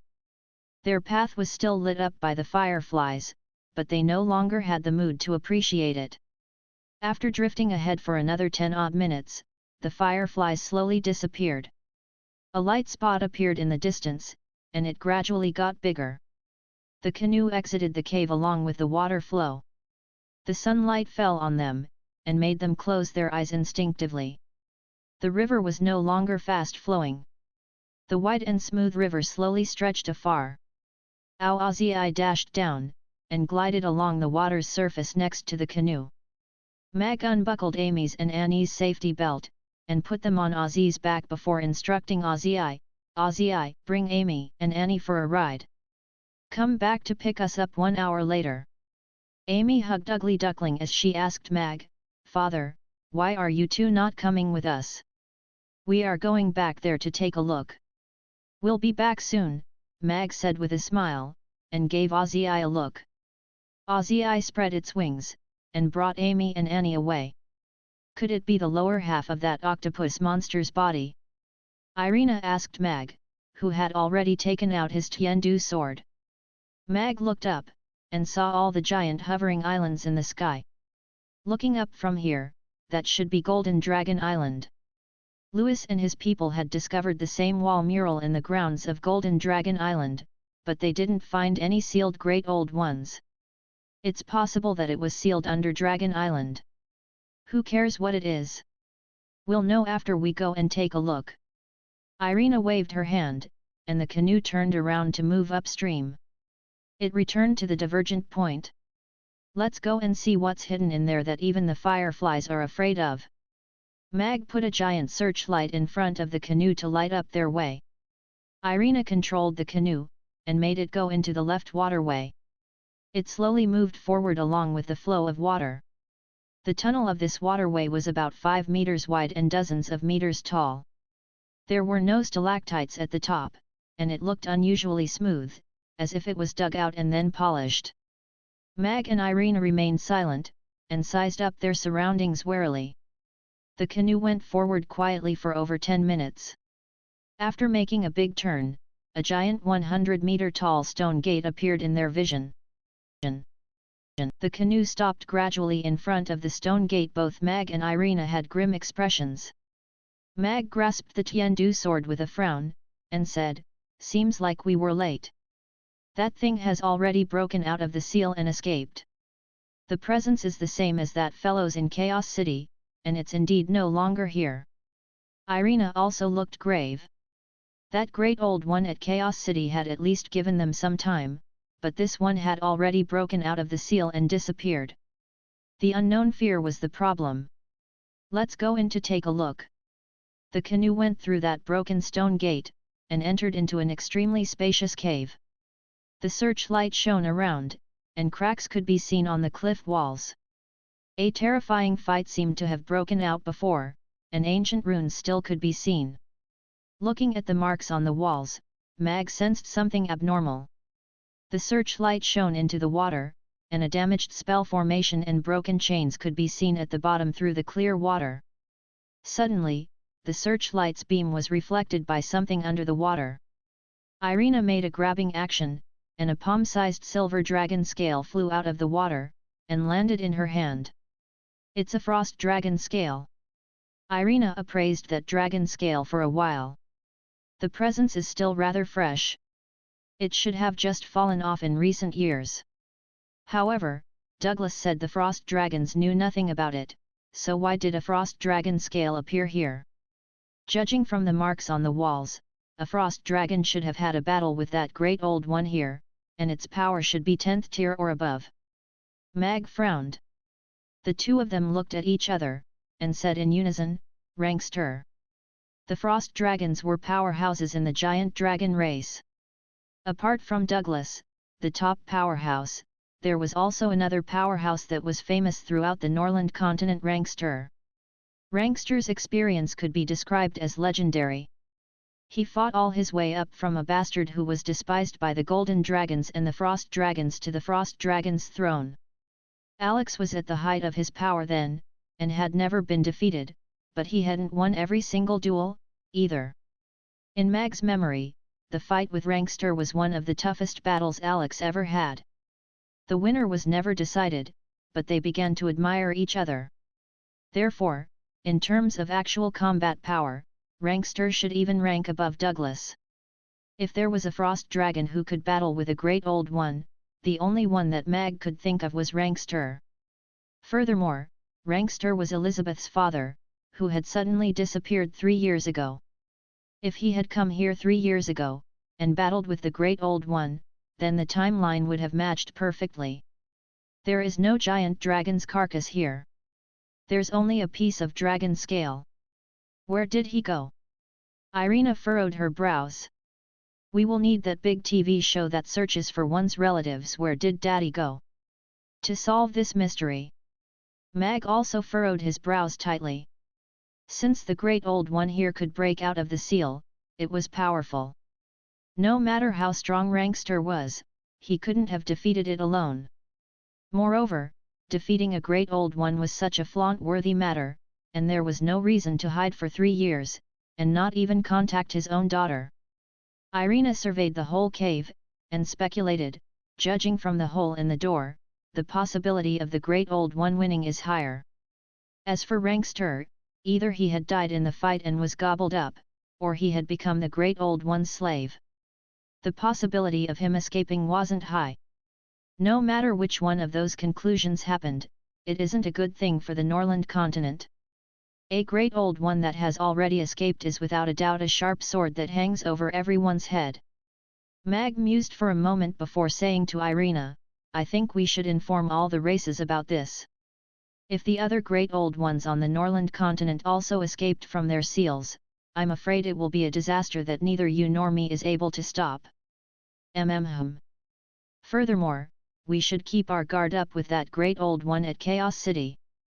Just an octopus head was already so difficult to handle, I'm afraid we can't do anything to it if they combine forces. Irina nodded.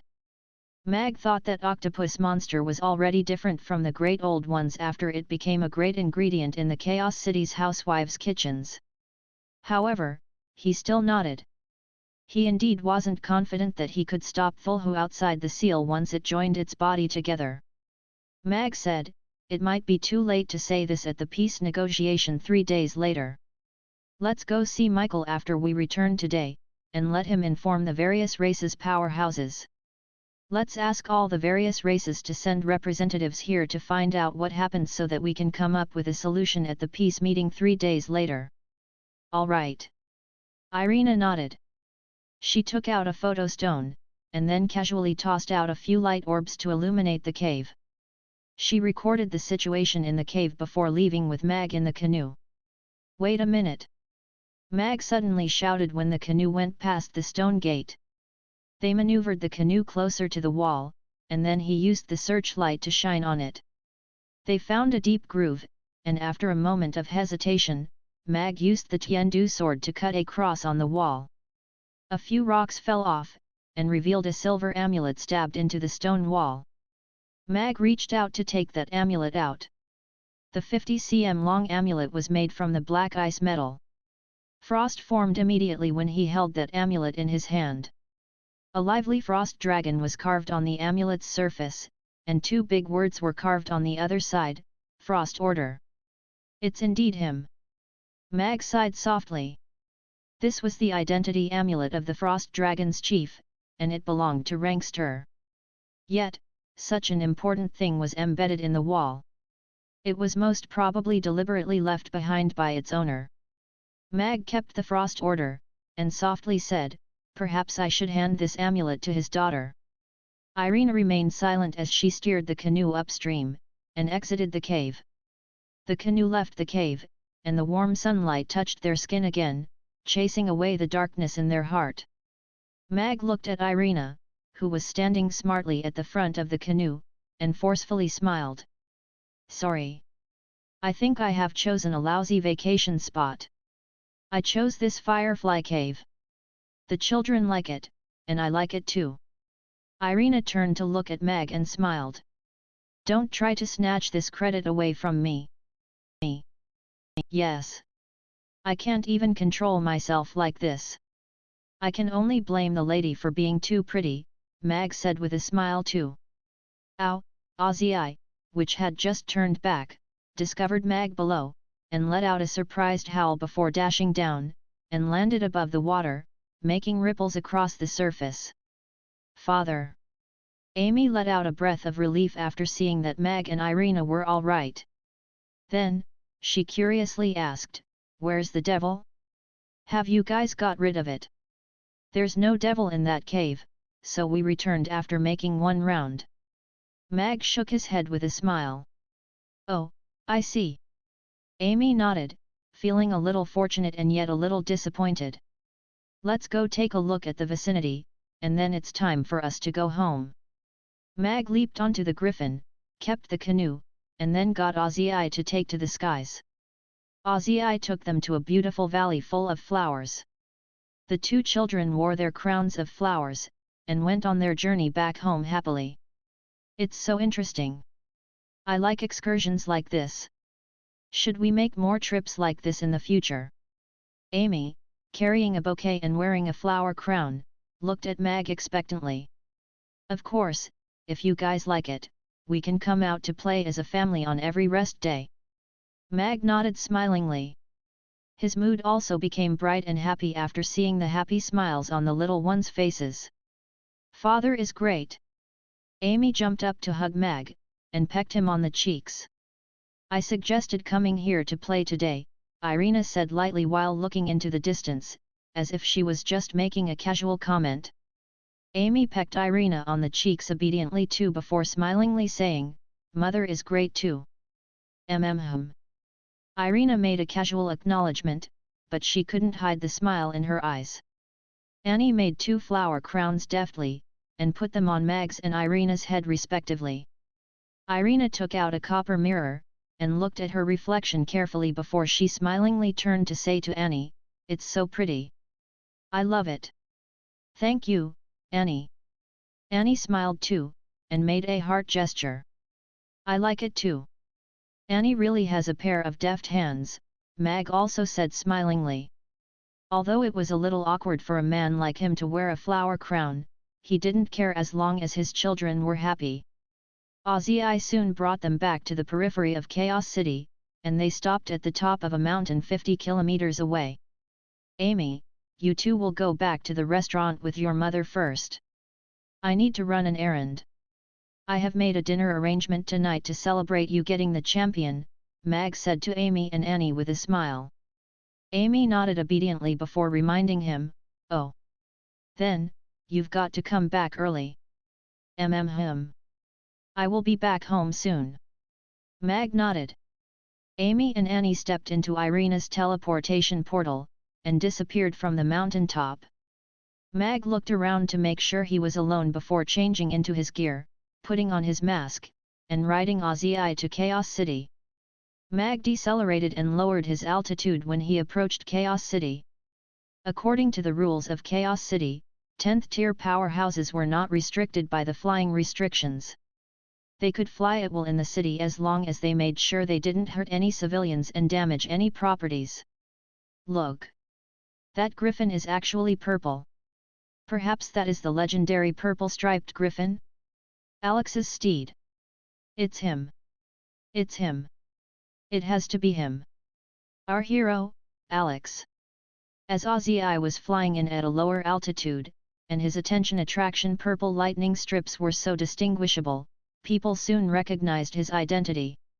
Exclamations and praises could be heard constantly from beyond the west of the city to the north of the city. Almost the entire city was in an uproar. Looking at those maidens who were waving their silk scarves crazily, and screaming at the top of their lungs, Mag couldn't help but lament, pretty women are indeed all liars. They just said that they wanted to give birth to my children at the booth yesterday, and today they are already chasing after a man who flies in the sky, and saying the same thing to him. To be frank, Mag didn't expect that he would be so popular.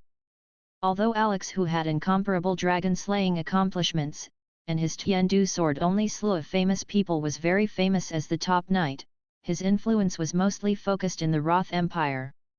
This was Chaos City, a cosmopolis that had all the races living together. He didn't expect to have so many admirers here. He was even wondering mischievously how many among these fans would make the conversion if he removed his mask now, and said, "Come and learn to cook with me." Meanwhile, after seeing Alex's influence, Mag had a plan to divert the fans. He would try it out when there was a chance. "Ozzy, faster!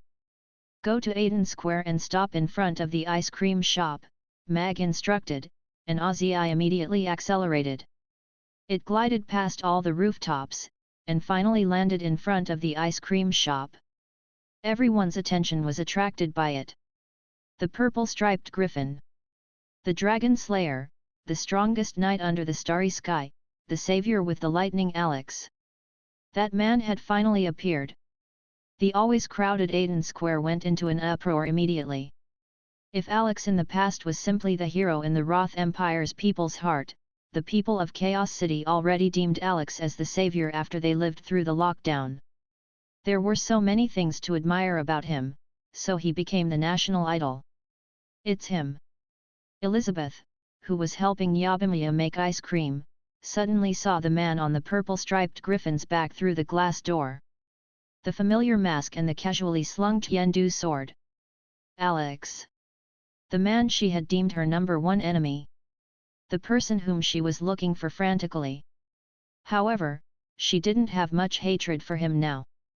If it weren't for him, she would have died at the hands of Fox and those killer rules during the duel that day. She also wouldn't have come to settle at Chaos City. He saved her life, and just based on that alone, she could no longer say that she wanted to kill him. But what was he doing here today? Yabimiya looked out, and her eyes instantly lit up. "Wow! What a beautiful griffin! Isn't that big sister Irina's man? Did he come here to eat ice cream?" They had fought alongside with Alex at the Goblin's border, so Yabimiya wasn't afraid of him. She simply thought that he was a very cool man. Of course, he was also very compatible with big sister Irina. Mag went in, and said to Elizabeth, "Elizabeth, I would like to talk to you alone. I found this amulet in a cave today.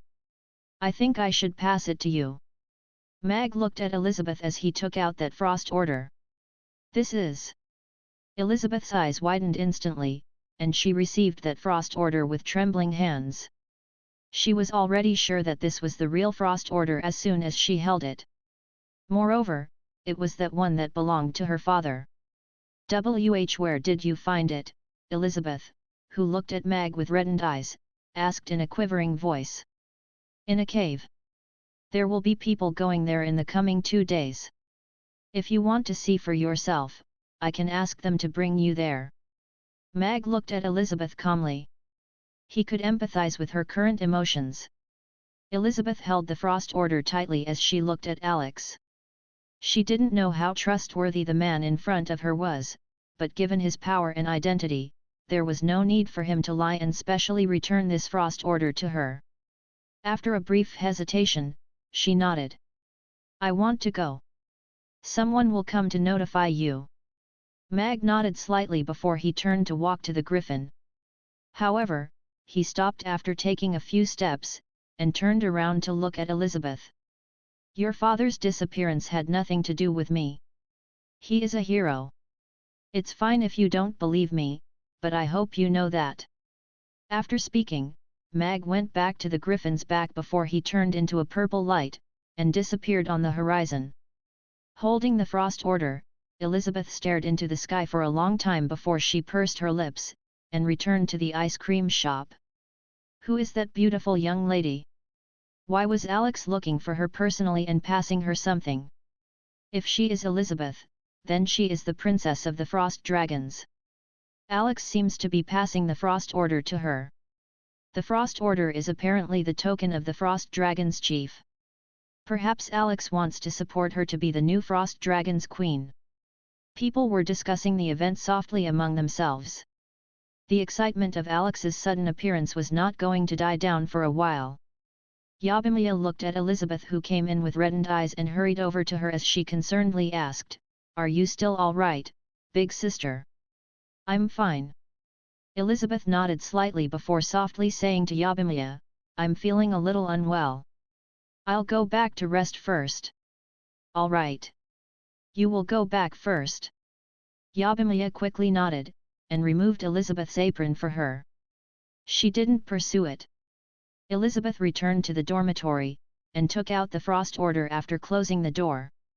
She caressed the Frost Dragon carving gently, and murmured, "Father, where are you now?" The Frost Order was the identity authentication of the Frost Dragon's chief. She knew how important this amulet was to her father. He risked his life to seize the Frost Dragon's throne just to obtain it. However, Alex had found it in a cave somewhere. Countless bad thoughts popped up into her mind. She believed her father would have never thrown the Frost Order away if a life and death situation hadn't happened. Furthermore, he would definitely return to look for it if the crisis was resolved. She dared not think any further. Hero, she remembered Alex's earlier words. She didn't want any hero, she simply wanted her father. The purple-striped griffin glided across Aiden Square in midair. Mag flicked a glance at Mamie Restaurant and the seafood shop's booth at the entrance. The gigantic screen was still showing the Octopus Tentacles series tutorials in a loop. There was no one cooking there, but there was still a huge crowd watching the tutorials video seriously. Meanwhile, there was a long line at the Octopus Tentacles booth. The line wasn't any shorter than yesterday's. Seems like teaching videos have a big market. Mag pondered. He was even more convinced with the idea that he had to come up with magic vision as soon as possible. Ozzy turned around, and went to the City Lord's castle. The purple-striped griffin landed in front of the City Lord's castle's gates. Dykus came out, and respectfully said to Mag, "Lord Alex, the City Lord is already waiting at the lounge. Please follow me." "Yes," Mag replied in a low voice, and followed Dykus into the City Lord's castle. Michael got up when he saw Alex walk in, and smilingly asked, "Alex, why are you looking for me?" Mag threw a glance at the closed door before saying to Michael directly, "We discovered the place where the second Great Old One was sealed, but the seal was already broken, and the Great Old One was already missing." "What?" Michael's smile froze on his face. He subconsciously took a step forward. "You are saying that the devil has already gotten out of the seal, and came to our world?" "Yes." Mag took out the photo stone, and showed Michael the images that they had recorded. Seeing that familiar wall mural on that broken stone gate and the decimated spell formation underwater, Michael's expression became gradually graver.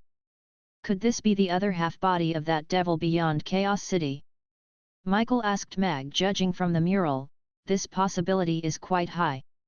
Mag nodded before continuing, "But there was nothing related to the Great Old Ones left on the scene. However, judging from the marks in the cave, a fierce battle seemed to have happened there. I found a piece of dragon scale and the Frost Order there." Michael took that Frost Dragon scale out, and passed it to Michael. "I have already passed the Frost Order to Rankster's daughter, Elizabeth." Michael appraised that dragon scale with a frown, and said, "You are saying that Rankster had a fierce battle with that devil in that cave?" "The traces of battle were left behind by a giant dragon, and the Frost Dragon scale and the Frost Order were left on the scene too. Apart from him, I cannot think of another dragon," Mag said calmly. Michael nodded in agreement to Mag's judgment before saying, "The devil escaping from the seal is an immense threat to the entire Norland continent. I'll have to notify all the races and get them to heighten their vigilance to guard against the devil's attack. At the same time, I will also heighten the defense level at the Thunderstorm Mountains. Mag nodded. This was a matter that didn't need his participation, but he said to Michael, "Please help me inform Douglas that the Frost Order was passed to Elizabeth by me." "I understand." Michael nodded with a thoughtful expression. Mag turned to leave. Misfortunes indeed never come alone. What a headache. Michael scratched his head. He asked Dykus to come in, and began drafting the notice. Big Sister, the protagonist of tonight's dinner, was Amy, so besides everyone from the restaurant, Mag had also invited Daphne, Jessica, Ignazio, Jeffrey and his family, and teacher Luna. Krasua and Urian were naturally among the invited guests. As Amy's teachers, Amy's rapid improvement had everything to do with the two teachers' thoughtful guidance. Irina was leaning against the doorframe and eating grapes, while Mag chopped up the ingredients. He told her, "Michael has already sent out the notice. All the races should receive the news soon. However, the Great Old One is in the dark, while we are in the open. I'm afraid we can't effectively defend ourselves against it. The problem is, can we kill it even if we manage to find it?" Irina asked Mag if its power is the same as that octopus monster. "We can neither kill nor stop it from leaving." Mag shook his head. "Unless we rebuild another seal spell formation, lure it in, and seal it again. Do you think they are stupid? Any stupid creatures can't survive for eons, let alone the Great Old Ones who had learned how to manipulate human minds." Mag shook his head. One couldn't help feeling helpless when they were facing such a powerful and cunning opponent. "Then, since we can't find it, and we can't defeat it, either, we don't have to worry about it anymore. We might as well just build another seal spell formation, wait for it to come looking for us, and then seal it in," Irina said lightly after spitting out a grape seed. Mag pondered for a moment before nodding. "That's a good idea. It was better to do as Irina suggested rather than search for it like a headless chicken." They would build another spell formation at the Thunderstorm Mountains, and wait for the Great Old One to deliver itself to them. No matter how they analyzed it, the Thunderstorm Mountains were the most likely to be that Great Old One's objective. "I heard from Amy that you have invited teacher Luna." Irina fed herself another grape. "Yes."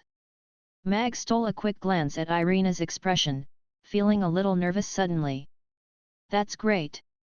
I want to thank her properly too," Irina said smilingly. Mag couldn't see through her thoughts, but given her wisdom and upbringing, she definitely wouldn't do anything that would embarrass teacher Luna or make her uncomfortable. "They are here. I am going out for a while." The main female lead is always the last to appear. Irina peeled the last grape and popped it into Mag's mouth. She smiled before turning to leave. Mag chewed and the juice squirted in his mouth. So sweet. The doorbell rang, and Amy kicked Ugly Duckling's butt before instructing it, "Ugly Duckling, go and open the door." Ugly Duckling got up lazily, and stretched before it sashayed leisurely to the door, leaped up to grab the door handle, and swung its rotund body. The door then opened outwards. "Ugly Duckling, you are getting better at opening the door." Yabimiya reached out to hold Ugly Duckling, which was still hanging on the door handle, and rubbed its head smilingly. Meow. Ugly Duckling closed its eyes comfortably, and let Yabimiya ravage it. Firis and the rest followed Mia in. "Big Sister Mia, Big Sister Firis, Big Sister Connie," Amy greeted all of them with a smile. "Amy is so impressive. You got the championship." Yabimiya gave Amy a big thumbs up. "She's already a 7th tier and an advanced magic caster at this age. This world is too crazy." Camilla couldn't help lamenting when she looked at Amy.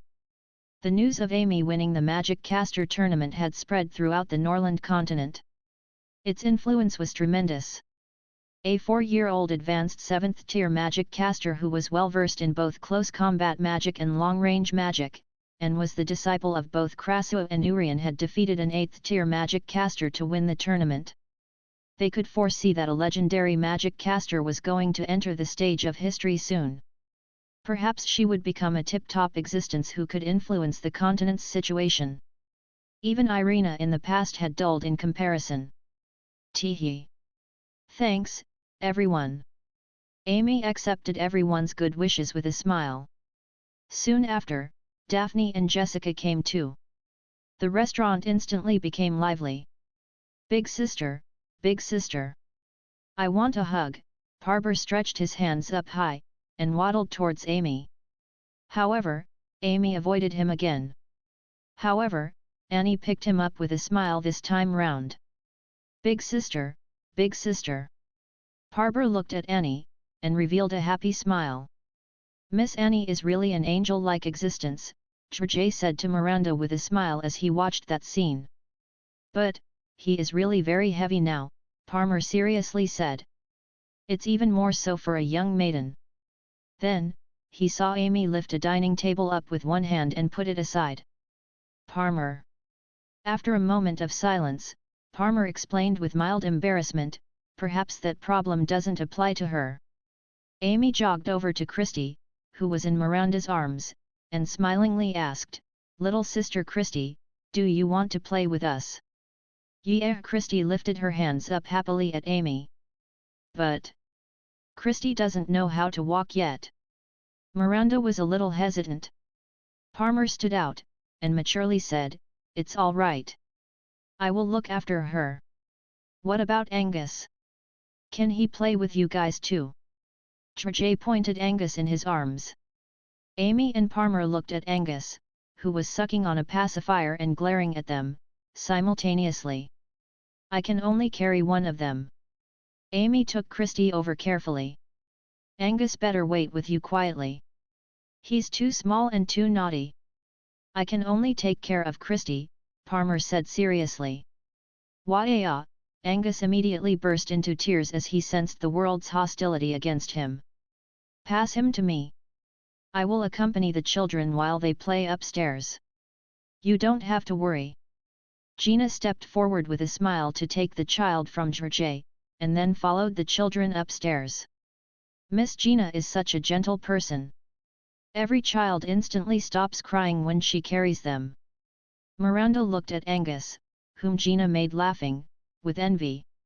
If it was her who had to console him, she might not even get to eat dinner tonight. Yes. We can only have a peaceful meal at Mamie restaurant. George nodded in agreement. It was really difficult to handle 3 children even with the help of a nanny. Annie. He is indeed dead. The eyes of Fox, who was sitting at the last seat, lit up. The news that he had been waiting so hard for was finally confirmed. He just didn't expect that it would eventually be revealed by Alex. However, all this was no longer important. Elizabeth had already left the Frost Dragons, and he was the only candidate for the chief now. He could be the Frost Dragons' chief officially as soon as he got the Frost Order. Great Elder, where is the Frost Order now? Fox tried his best to ask as calmly as possible. The Frost Order is the Frost Dragons' chief's token. We should retrieve it as soon as possible. Douglas looked at Fox with a frown, and said, Alex has already passed the Frost Order to Elizabeth. What? Fox immediately stood up, and agitatedly said, how can such a precious item be possessed by a traitor? Elizabeth still belongs to the Frost Dragon tribe. She is the daughter of Rankster. How can you call her a traitor? There was a hint of displeasure in Douglas' voice. Fox realized that he had overreacted, so he quickly lowered his head, and respectfully said, Great Elder, Elizabeth and Alex broke the rules of duel, and almost killed me before fleeing the Frost Dragon Island. Aren't such actions equivalent to betrayal? Yes, Great Elder. This girl is as hard to tame as Rankster, and she is hard-hearted and cruel. There will definitely be trouble if we keep her in the tribe. Perhaps she will be another Rankster. She must hate us, the Frost Dragons. Why don't we kill her, and eliminate this threat before she matures? The second elder and the third elder chimed in with a cruel look. All the elders had different expressions, but they didn't refute, either. Right then, the sixth elder slammed the table, and angrily said, "Nonsense! Elizabeth is kind and completely different from Rankster. Would she have fought back if you all hadn't forced her into a dead end? I think you people are afraid that our Frost Dragon tribe won't go into a decline, so you try so hard to eliminate our own outstanding younger generation. I'm ashamed to be in your company. Don't be silly." 6th. If Elizabeth really becomes our chief, our lives will be worse than the time that Rankster was around, the second elder shouted severely with a sullen expression. The 6th elder looked at all the elders sarcastically. If it weren't for Rankster, we Frost Dragons would have fallen out of the top 10 dragon tribes long ago, let alone be on par with the Golden Dragon tribe. You people couldn't be tyrants when he was around, but to the Frost Dragon tribe, it was a rare era in thousands of years when we could develop and grow. I won't oppose if Elizabeth becomes the next Rankster. On the contrary, I will strongly support her, fully support her. All right. Douglas interrupted their arguments with an icy expression. He swept his sharp gaze at all the elders and Fox before he gravely said, "Elizabeth is the most talented Frost Dragon in the past hundreds of years. Although the Frost Order is a very important artifact of our tribe, it also belonged to Rankster. It's heartless if we force her to give it back now." Great Elder, Fox looked grave instantly, and he tried to say something. "Go to Chaos City and get it yourself if you want to. Alex is in Chaos City now. Why do you think he gave the Frost Order to Elizabeth in such a high-profile manner?" Douglas looked at Fox coldly. Fox felt all choked up, and instinctively gulped. The person that he least wanted to see was Alex, so how would he dare to go ask for the Frost Order? "The Golden Dragons will welcome her without hesitation if we continue to push her away. They will even give her the Golden Dragon's throne," Douglas said to all of them in a low voice. "By then, there will be no way that we can be on par with the Golden Dragons. The location of the seal isn't Golden Dragon Island, but underneath it." Lewis couldn't help but exclaim as he stared at the notice that he had received. After the Thunderstorm Mountains incident, he already had a deep understanding of how terrifying the devil was.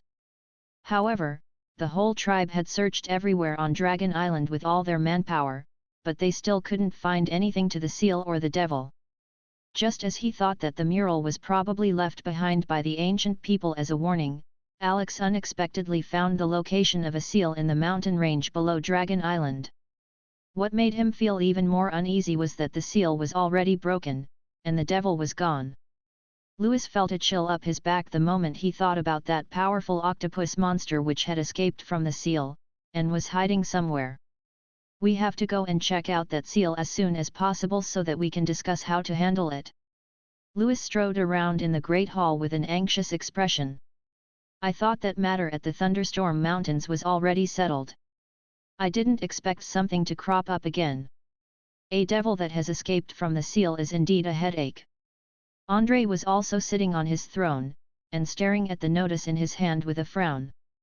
All the courtiers below looked miserable too. The Thunderstorm Mountains incident was already well known. All the courtiers knew how powerful the devil was. Now that a devil had escaped from the seal, it was going to cause more uncertainty to the peace negotiation 3 days later. A courtier got up, and asked suspiciously, "Your Majesty, this devil was discovered by Alex and Irina again. Can this be the fake news that the two of them let out to manipulate the peace meeting?" All the courtiers had a doubtful expression when they heard that too. That was possible too. Michael has invited all the race's powerhouses to explore that seal's location. We will know if it's real when they go over there. Alex and Irina wouldn't do something that stupid. Andrei shook his head, and gravely said, "Let's discuss a solution. How should our Roth Empire handle the devil if it has indeed escaped from the seal?" Ding! The doorbell rang again. Amy, who had just come down from upstairs, was still holding an ice cream. She skipped to the door, and opened it. Teacher Luna and Irina were chatting outside. Chapter 1892 Why don't we build a new school? Seems like I have judged a noble person unfairly with my own despicable mind. Mag scolded himself inwardly, and calmed himself down. A stable harem could indeed calm a man's heart. The guests had all arrived, and all the children came downstairs. Everyone made a toast to celebrate Amy winning the Magic Caster tournament, and the dinner began in a happy atmosphere. Amy's accomplishment was so astounding that it actually didn't cause any stress to the other children. After all, it was too surreal to compare with her, so it lost the impact of education instead. Meanwhile, Amy didn't care about this supposedly incomparable accomplishment in others' eyes at all. She didn't change the way she interacted with her friends. The scrumptious food made the gathering's atmosphere cheerful and enjoyable. The children were also busy eating. Jessica pointed at the champion trophy on the shelf behind the counter, and asked, "Amy, did you win that golden trophy?" "Yes. I bit it. It's really made of gold." Amy nodded her little head and smiled, revealing her neat teeth. Wow, all the children's eyes glowed. Although they didn't know how precious this trophy was, since it was made of gold, it could be exchanged for many good foods. "I heard that little boss is the youngest magic caster in the history of the Magic Caster tournament. She's even better than Princess Irina back then. She has really done our Chaos City proud," George said with admiration. Miranda pinched his thigh under the table, and gave him a look. George, who was puzzled over why he was pinched, suddenly realized he had said the wrong thing when he saw Irina sitting across from him with an unfathomable smile. He instantly had an embarrassed expression. "Yes. Little Amy is indeed very formidable. She's much more formidable than I was back then." Irina smiled and nodded. She wasn't angry at all, as it was her daughter who was being praised. "Princess, I don't mean that," George rubbed his belly embarrassedly. This was the elven princess after all. He wouldn't dare to say she wasn't good enough no matter how tough he was. Fortunately, she didn't mind, so he heaved a breath of relief. "Teacher Luna, I heard that you are setting up a foundation recently, right?" Irina asked Luna, who was sitting next to her, gently. Luna nodded, and replied, "Yes. The foundation is mainly to support the children to go to school, and assist them with their daily lives." Irina smilingly said, "That's great. I want to contribute a little to it. May I donate 10 million copper coins to the foundation?" "Thank you so much if Miss Irina wants to contribute your love to the children." Luna quickly got up and bowed to Irina. Irina got up to help Luna up, and sincerely said, "You're being too polite. This is just a small token. You are the one who is working hard for the children. I'm just doing whatever I can." "There are still many things that I didn't do well enough," Luna replied embarrassedly. Amy looked up, and said to Luna seriously, "How can that be? Teacher Luna is the kindest teacher in the world. Super fantastic teacher. Yes. Teacher Luna is the best." Jessica nodded too. "You little ones." Luna looked at the two children, and smiled naturally. The two little ones had wandered on the streets before, but now they both had a happy and blissful life. That comforted her. Mag picked up the wine glass to take a small sip of the red wine as he looked at Irina with admiration. This woman was just like a rich red wine. The more he savored her, the more exquisite he found her to be. He was lost in her helplessly. After they almost finished the dishes, the children went back to play, and the adults continued to chit-chat. Luna went to sit next to Mag, who was making tea, and smilingly asked, "Mr. Mag, I have something to talk to you about. Are you free to talk to me now?" "Please give me a moment, Teacher Luna. Let me serve them the tea, and we can talk slowly." Mag served the tea to the chatting adults before returning with the tray, and making 2 more cups of tea. He gestured to Luna to sit by the table at the side. "What can I help you with?" "It's regarding the foundation. The new teaching building in the Chaos School is complete, and the facilities inside were almost all set up. We can enroll another 500 children in the next term, and have already started to recruit more teachers. Currently, we have already come up with a list of 3,000 odd children of school-going age who needed help, and provided them with assistance in their daily needs. However, there are still many children who cannot go to school on time. I would like to listen to your opinion. Luna looked at Mag with a worried expression. Mag also frowned when he heard that. The foundation had received plenty of donations, but it was restricted by the Chaos School's teaching ability. It wasn't that the Chaos School wasn't doing anything. Chaos School was a comprehensive school, and had students from all the various races. The teaching contents ranged from basic languages and words to combat techniques that were suited for all the various races. It covered many subjects, and had a higher requirement for the teachers. It had already tried its best to enroll 500 more people in such a short time. However, this meant that over 2,000 children couldn't go to school. Time and tide waited for no man. Perhaps by the next year, some of these children would reach the age where they would have to work to support themselves. They would have missed the chance for the rest of their lives. After pondering for a while, Mag said to Luna, "Why don't we build a new school?" "A new school?" Luna looked at Mag with surprise.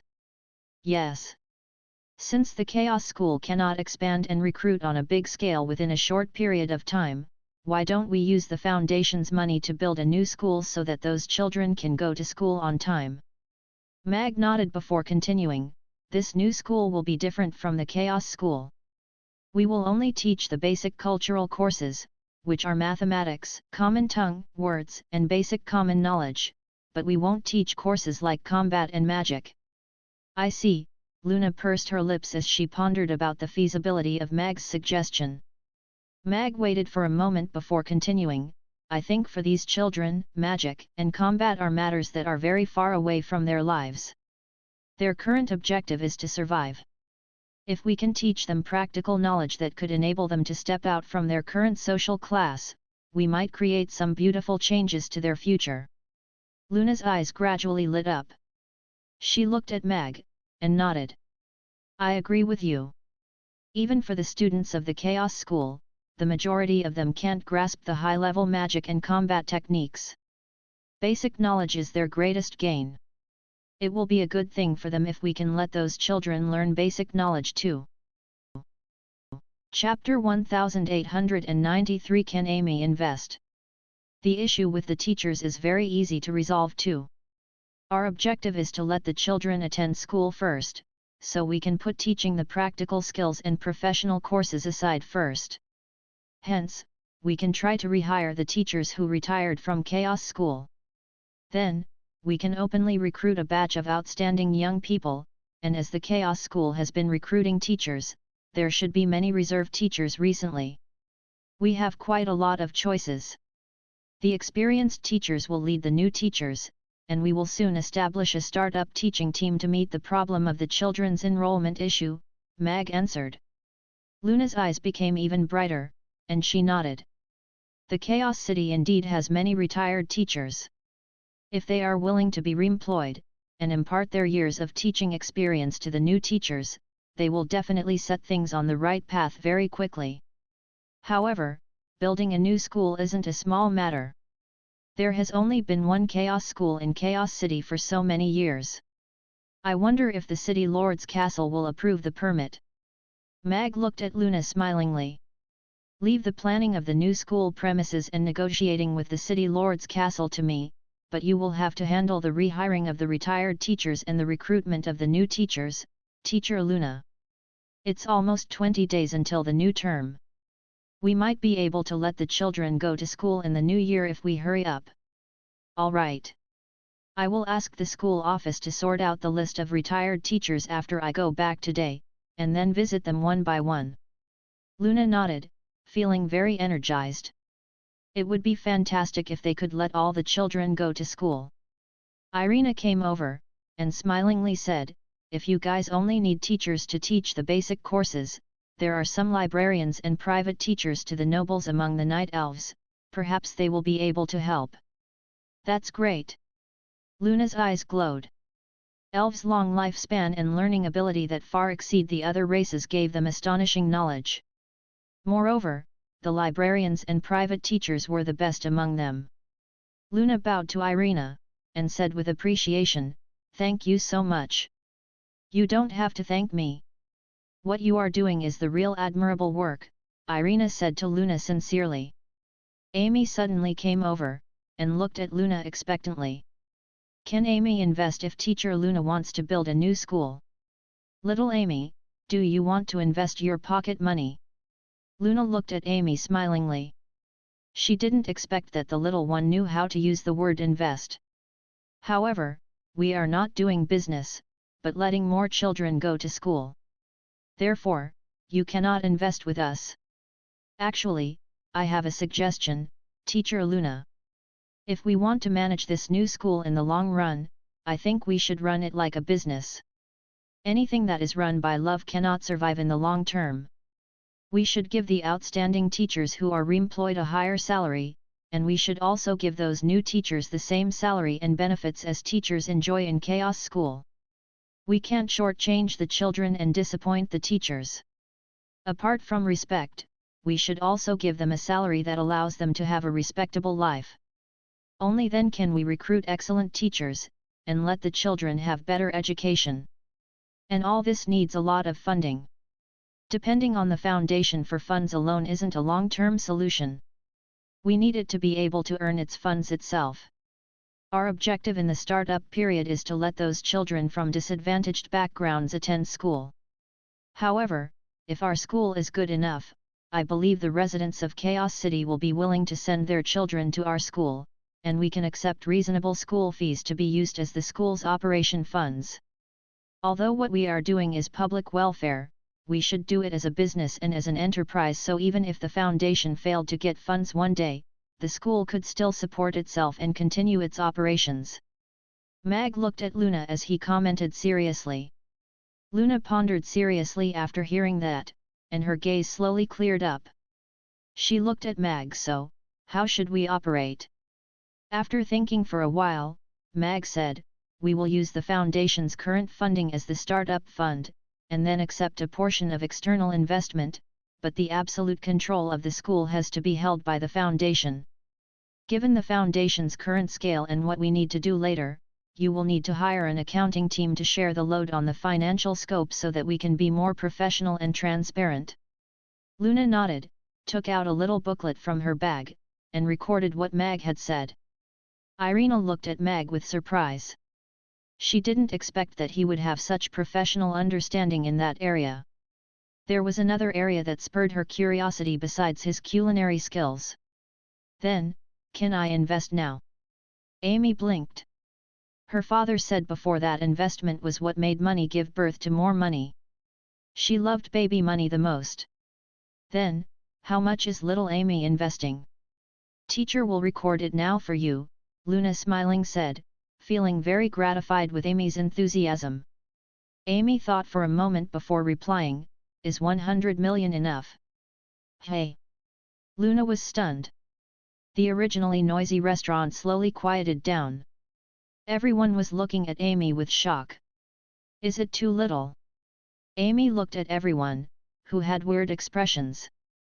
After thinking seriously for another moment, she said, "Then, I will add another 100,000,000. Little Amy, 100 million is a lot of money." Luna chuckled rather helplessly. The little one had to be confused about the number. "Yes. I know there are a lot of zeros." Amy nodded. "But I really have it. You can ask my father if you don't believe me." Luna and everyone turned to look at Mag. Amy received quite a big sum of money when she took part in the tournament. "I will agree with her if she wants to invest 100 million copper coins to build the new school." Mag nodded with a smile. "That means little boss has already earned her very first 100 million when she is only 4 years old." Trajay gulped in disbelief. "So, little Amy has secretly become the richest woman among us," Yabimiya said, also with astonishment. Luna also couldn't hide her surprise when she heard that. One had to know that Amy couldn't even have a full meal a few months ago, but now she was going to donate 100 million copper coins to build a completely new school. However, he stopped her from investing the second 100 million. The little one still had no idea what 100 million was. She might still consider when she was spending 1 copper coin because she knew that it could buy 1 pancake, but she simply said 100 million without feeling any heartache. He was never that generous when he was a rich second-generation heir in the past, either. Of course, opening a school was a big issue. However, as long as they had money and manpower, it wasn't that difficult at all. Furthermore, their objective was not to open some kind of premier school. Their primary purpose was to enroll as many school-going age children as possible, and give them a basic education. It was equivalent to a literacy class or a kindergarten.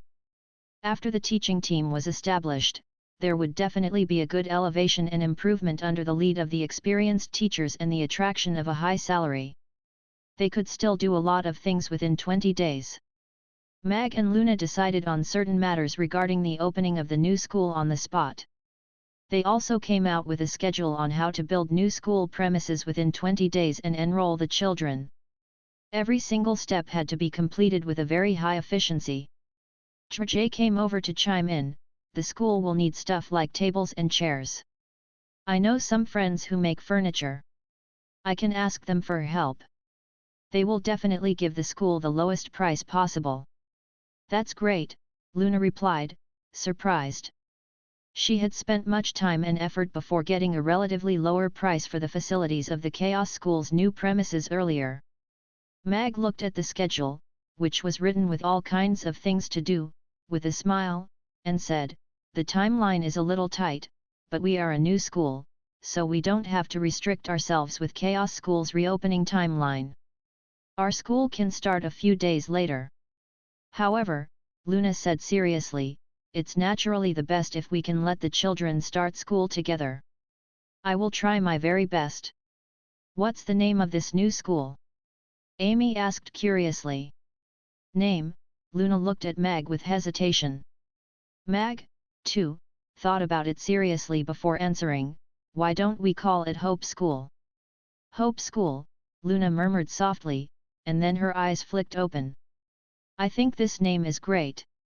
Giving all the children a hopeful future. This name is indeed very good. Irina nodded too, and looked at Mag with admiration. The dinner ended in a happy ambience. Because of the Hope School, a seed and a great deal of hope were planted in everyone's heart. They couldn't help but feel expectant for this new school. We will be coming to work at the usual time tomorrow, so please have an early rest, everyone. Mag, Amy, and Annie sent the guests away at the restaurant's door. Amy looked at Mag, who was closing the door, and asked expectantly, Father, since I have invested in Teacher Luna's school, can I go be a teacher there? If little Amy is willing to go and teach the children magic, I think that is good. Mag nodded with a smile. Of course, the majority of the children might not be able to learn it. That will be such a pity. Amy couldn't help but feel bad for them, but she soon smiled again. However, they won't have to go to pick up recyclables and look for food on the streets again. They can even have classes in a clean and bright classroom. That's simply fantastic. Are you that happy? Yes. I am super happy. Amy nodded hard. Because little Amy wandered on the streets before, and I envied those students who can go to school. I think they will think the same way as me. There will no longer be such children wandering on the streets of Chaos City. They will all be going to school at the Hope School. Mag patted Amy's head. So, this little one hadn't forgotten about her past, and she was still considering the other children. Irina came down from the turn of the staircase, and asked Mag, 20 days. Are you sure there will be enough time? Mag nodded, and replied, leave the professional stuff to be done by the professionals. I will make a trip to the City Lord's Castle tomorrow. I think the City Lord's Castle will give us some policy preference. As for the construction teams, I have a few familiar dwarf construction teams at hand right now. Irina shook her head, and said, leave the building of the school premises to the night elves. The dwarves' works are too rough, and their sense of beauty is too bad. They will kill the children's nature if they build a bunch of square buildings. You just have to give them a rough layout drawing. That will be the best, Mag answered without any hesitation. The dwarves were indeed building maniacs, but in terms of aesthetics, they simply couldn't compare to the elves. A school was a special building. It would naturally be the best if it could give the children a happy childhood and a comfortable learning environment. System, give me a school layout that can accommodate 10,000 students. Go for a youthful and refreshing style. The best is if you can make students of all various races comfortable. It cannot be too expensive, so save as much money as you can while not compromising on the quality. Weta SEC. Host, this system hasn't agreed to your unreasonable request. Please stop listing your requirements, the system sounded. This is for the children. Could the host please take a good look at your identity? You are the candidate for the god of cookery, not some savior. Your efforts should be focused on creating more delicious food, teaching more people how to cook great food, and receiving more believers, and not wasting time and effort on other stuff, the system said gravely. Mag rolled his eyes, and then suddenly widened them. He, too, gravely said, how is this wasting time and effort? I plan to open a professional culinary course to train chefs in a professional and systematic manner in the school. Isn't that great? The system was speechless. In this way, not only can I obtain a batch of highly professionalized believers, I can also change the way this world's chefs pass on their legacy from the very root, and make it possible for scrumptious food to spread in this world. If this experiment is successful, I can promote culinary schools all over this world, and achieve the effect of fission. Then, I reap in believers in a great number. How can this be considered as wasting time and effort? Mag continued. It sounds rather reasonable. The system was a little hesitant. Mag curled his lips, and continued, quick, give me a school layout design plan. We must put in 10 times the effort into this very first culinary school, and show the theme of hope as much as possible. We must let them sense that their future is hopeful. That is how it should feel. The fee. This is part of your job. What fee? No. But then, I am not doing it anymore. I will just lie flat. Anyway, I have earned enough money, and my power is strong enough. Please wait a minute, host. This system is processing the layout. All right.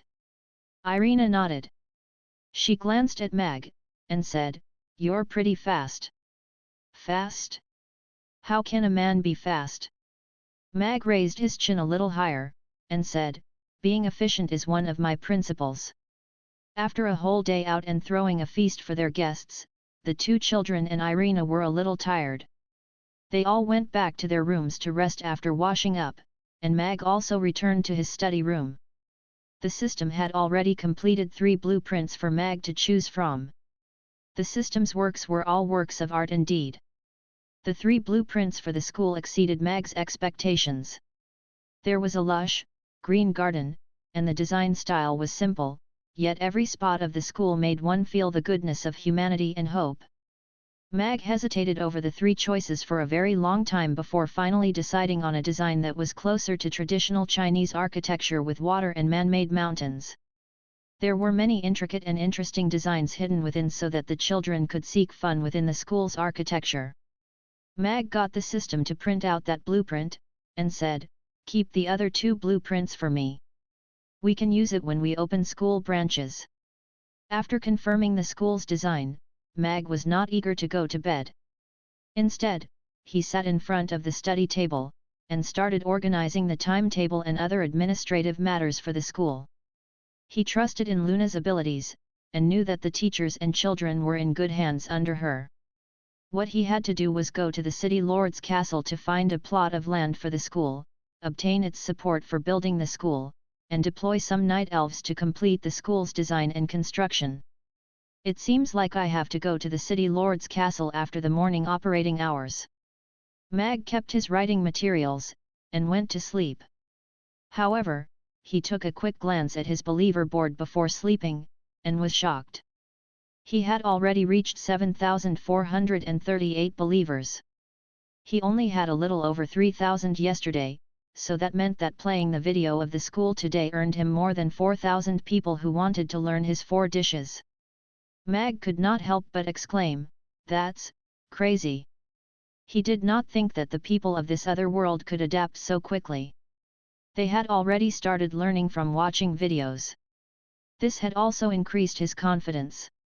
If he could push out the magic vision, video learning would be pretty great for increasing the number of his believers. Ding! The host has gained more than 5,000 believers, triggering the system's mission.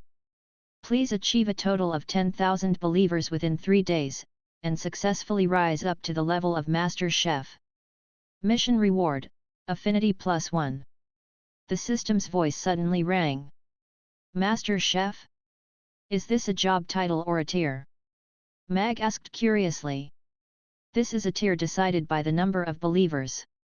The more believers you have, the more powerful you are as a chef. Don't tell me the next tier is Grandmaster Chef. Mag raised his brows. Have you already seen the manual? The system sounded shocked. After that is Legend Chef? Mythic Chef? No more spoilers, please. Tisk. That's so uncreative. Mag rolled his eyes, and said, other than the prize, what's the advantage of moving up the tiers? Since we're talking about tiers, and the goal is to reach the god level through cooking, I can't just survive on your prizes, right? The way of training is profound and boundless. The host would be able to understand it in your training. Becoming the master chef is the first step to the start of becoming the real god of cookery. Fine. You don't know. Why blabber all that nonsense? Mag could not be bothered with the system, and started observing the ancient scroll in his mind. The scroll appeared really dated. There was a person drawn in the middle. That person was him, in a chef's uniform and holding a cleaver, which was fathead fish. There were small stalks of grass which looked like fresh chives by his feet. Dots of golden glow flew out from the little stalks of grass, landing on him in the painting to bring more vibrant color to the drawing, but there were no obvious changes. Is this it? Mag stared at the drawing for a long while, and did not think that the golden glow brought about any changes. It's just 10,000 dots. They should arrive by tomorrow. However, gaining fans through tutorials is pretty effective. Why don't we find a place to set up a place just for learning after the delicacy extravaganza? Mag thought to himself. However, after standing his customers up for 2 days, it would be perfect for him to launch the Mapo tofu to appease them. Many people in the Norland continent were unable to sleep that night. The various powerhouse representatives from the different races set off to Chaos City once again. This time, it was to verify that the devil did break free from the seal. The leaders of the various races were strengthening their defenses while fervently calculating what impact this matter would bring to the upcoming peace talks. After experiencing the horrifying power of the octopus monster at the Thunderstorm Mountains, no one could ignore the presence of the devil. A joint investigation was about to take place. This time, the analysis might have a huge impact on the peace talks 3 days later. The City Lord's castle in Chaos City was also brightly lit. The Grey Temple had already contacted the City Lord's Castle Reserve Army to back up on the watch and sealing of the Thunderstorm Mountains. Currently, that was the most dangerous place. Rodu's Palace. In the hall, André looked at Sean, who was standing below him, and said, "Sean, I want you to represent the Empire this time to go to Chaos City to investigate the devil incident." "Yes, Father." Sean bowed. "Your Majesty, the devil is really horrifying. I feel that we should not let the first prince, with his noble status, take the risk," an old general said with a bow. "I agree. Your Majesty, many things are happening on the Norland continent right now, and the peace talks are also coming up.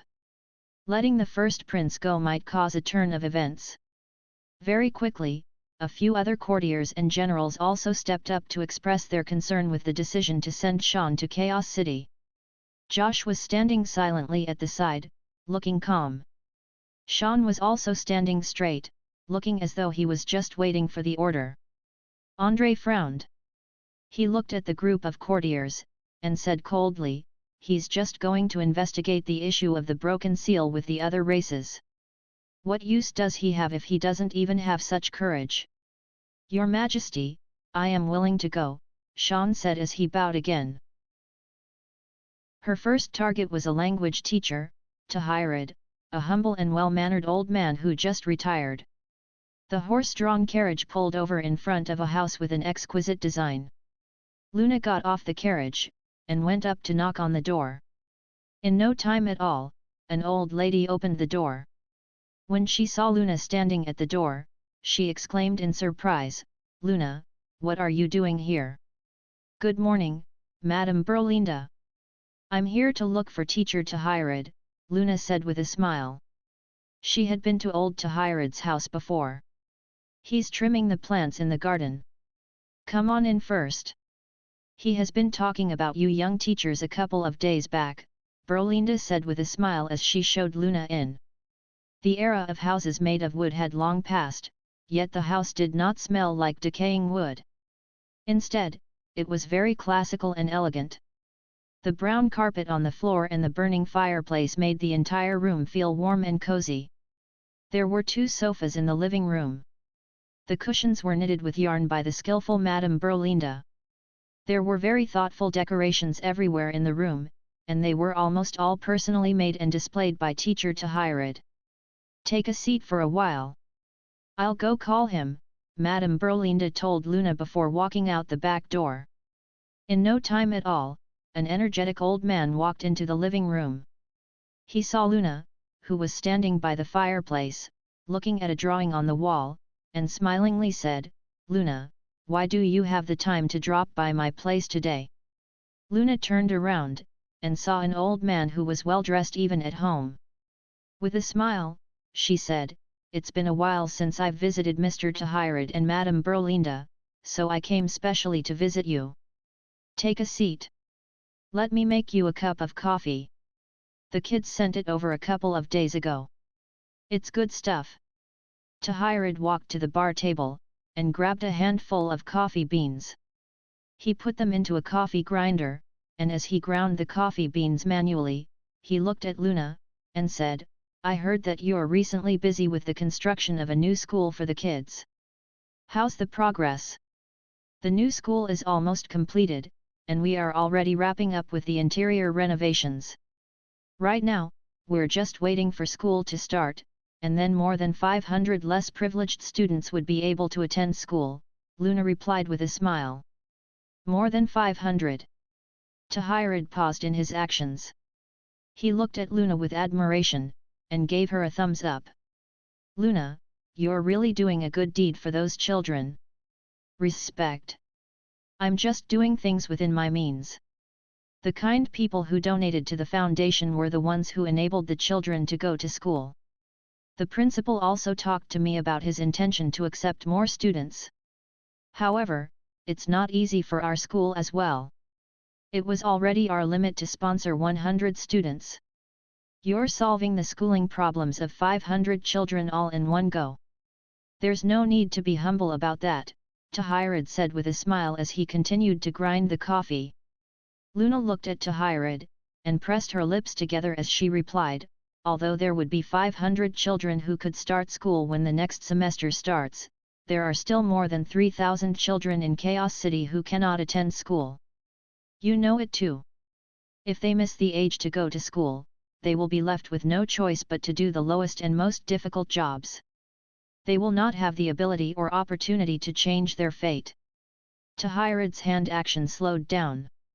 He let out a long sigh, and lamented, "In the past, my heart would always ache for you for giving everything to the children. By just getting by, you can't change anything. Those children aren't able to escape their fate other than the fact that they could have an additional full meal. Now that you can let 500 children study in Chaos School, you at least gave them the chance to change their fate. However, we still have limited capabilities. We cannot easily change the fate of more than 3,000 children. I know that your heart goes out for these children as well, and I also know that what you said is true.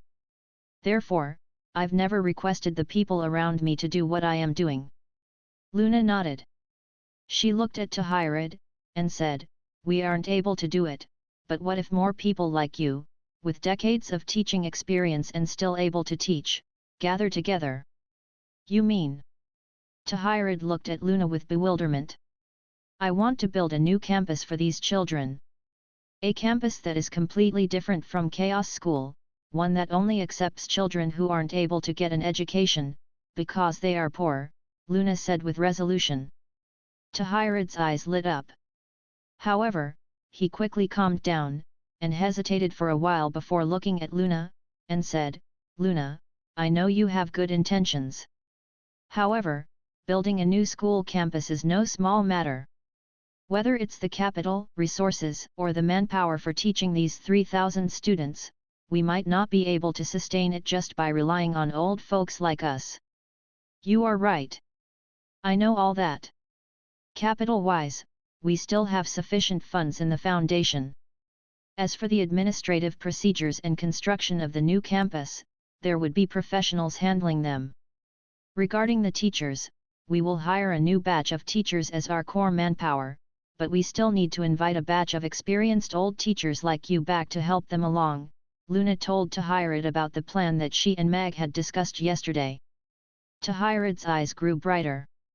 After hearing Luna's words, he stood up agitatedly, and said, I didn't expect you to already have such a detailed plan.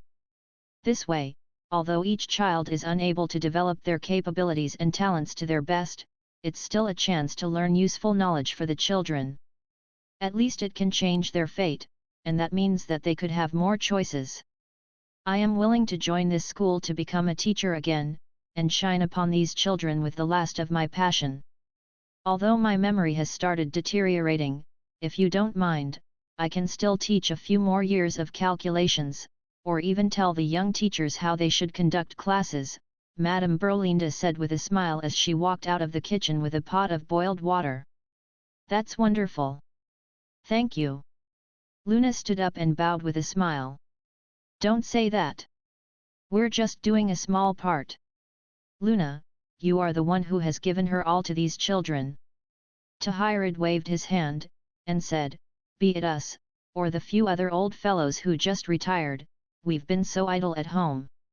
I happen to be meeting them for some tea later. I will tell them about this. They would definitely be willing to join. Do you mean Mr. Jeremiah and the rest? Luna asked. Yes. That group of old folks. Tahirid nodded. In that case, can I join you when you're meeting them?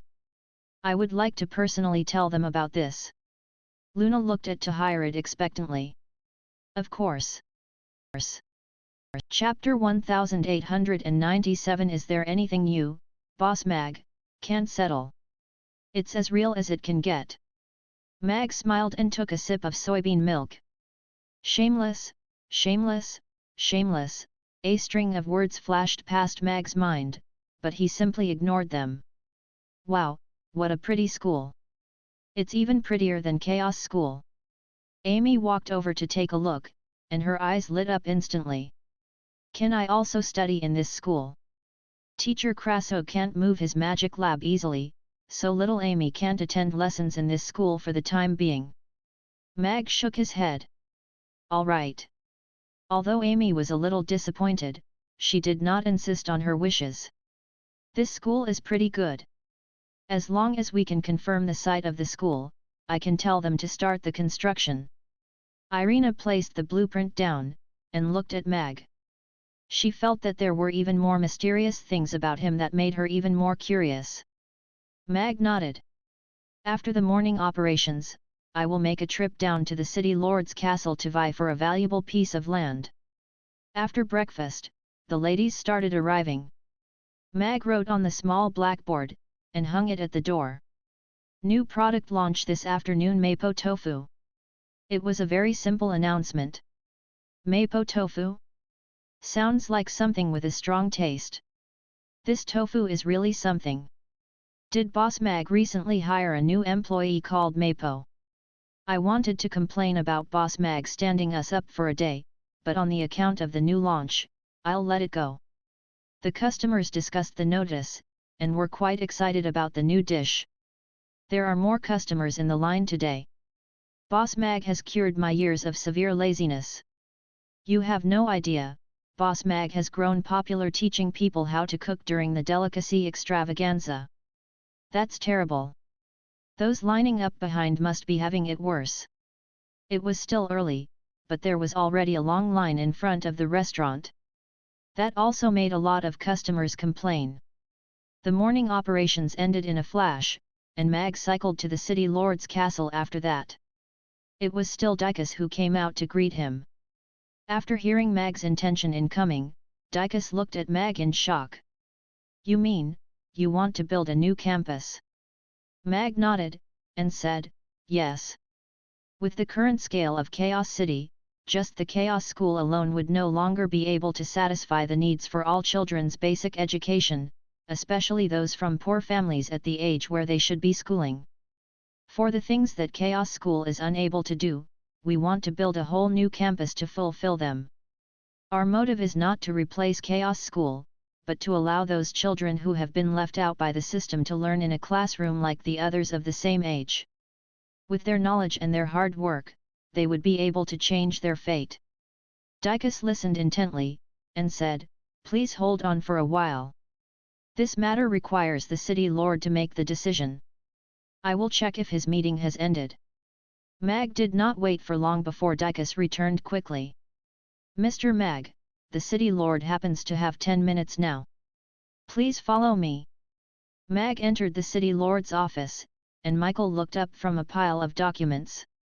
He looked at Mag, and asked, how much land do you need? At which location? How much money do you need? Mag was slightly stunned. He didn't expect Michael to be so straightforward. Dicus was also slightly shocked. He did not expect the city lord to offer Mag money so quickly without asking anything. We intend to build a campus, I know. Go ahead. Is there anything you, Boss Mag, can't settle? Michael smiled. He pointed at the map hanging on the wall at the side, and said, the grey areas are empty plots.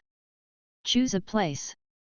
Since Michael was already so straightforward, there was no reason for Mag to dilly-dally. He reached out, and pointed out a spot on the map as he said, here. This place, in the north of the city, but slightly close to the center of the city. It would be convenient for the children to go to school. I want 1,000 acres. How much budget do you need? Michael asked. I know that the city lord's castle doesn't have much money. Capital-wise, the foundation will settle it on its own. We just need the city lord's castle support with administration and operations. Mag shook his head. I like your straightforwardness. Michael nodded. He turned and looked at Dicus, who still had his jaw down, and said, Dicus, you will follow up with this matter. Settle all the relevant paperwork as quickly as possible, and support Boss Mag's work in any way you can. Yes, sir. Dicus nodded. Although he still had not gotten used to the tempo of how things were moving, he still nodded. In that case, I will thank you on behalf of the children, and I will not disturb you further. Mag left the office. Dicus followed Mag out the door, and looked at him as he asked, Mr. Mag, it would take some time to get the paperwork for land transfer done. I will also need more time to ascertain the specific administrative support required. Can I hand you the land deed tomorrow? Thank you. Mag nodded and left on his bicycle. For the transfer of such a large piece of land to only take 1 day showed the city lord's castle's sincerity. Mag naturally had no reason to ask to expedite it. Mag rode to the north of the city. The land he drew out was between the slums and the wealthy enclaves. It happened to be on the same central axis as Chaos School, one in the south and one in the north. This was a piece of barren land. There were some small areas used for farming, but most of the land was overgrown with weeds, and the land belonged to the city lord's castle. Therefore, there were no land dispute issues. 20 days to build a 1,000-acre campus on barren land. I think it's possible. Mag looked at the piece of barren land, and could almost see a whole new campus on it, and hear the laughter and sounds of children reading. Mag turned to go to the textile factory. He told Irina, who was patrolling the factory, that he had already confirmed details of the land, and proceeded to discuss the small details of having the night elves take the construction works. What about the materials? You will need many materials of different types to build such a large school. Do you all have any connections? Mag asked his greatest worry. Mag was not at all worried about the craftsmanship and aesthetics. However, the materials were an issue that they could not escape from. I've taken a look at your design. Most of the building above ground would require wood, and since you've already ascertained the location, I'll bring them to plant trees to grow a forest. You'll have to settle the material used for the flooring. I don't like to deal with dwarves and goblins. They always think that we elves are stupid but full of money, Irina said in a relaxed manner. I can buy the stones. However, are you serious about planting the wood from today? Mag looked at Irina with confusion. It's plant and nature magic casters. Irina smiled. As long as we give them a plot of land, a handful of seeds, and a day's time, they could make a whole forest. Mag blinked. He suddenly realized that his perspective was narrow. After returning to the restaurant, Mag began his preparation work for the busy afternoon operations. Mapo tofu was destined to be the star for lunch hour today. This classic Sichuan cuisine found in Chengdu, China had a brilliant color and irresistible taste. Boss, what's the relationship between the mapo tofu and the tofu pudding? Yabimiya asked curiously as she watched Mag grind the tofu.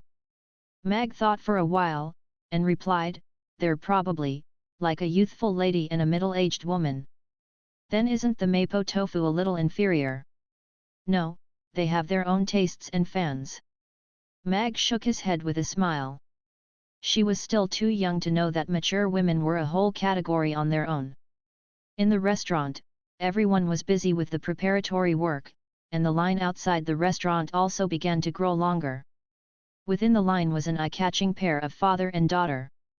It was a big, bald man with tattoos all over and a scrawny young lady. The young lady was so thin that even after wearing her cotton pants, she still appeared as though the wind could break her.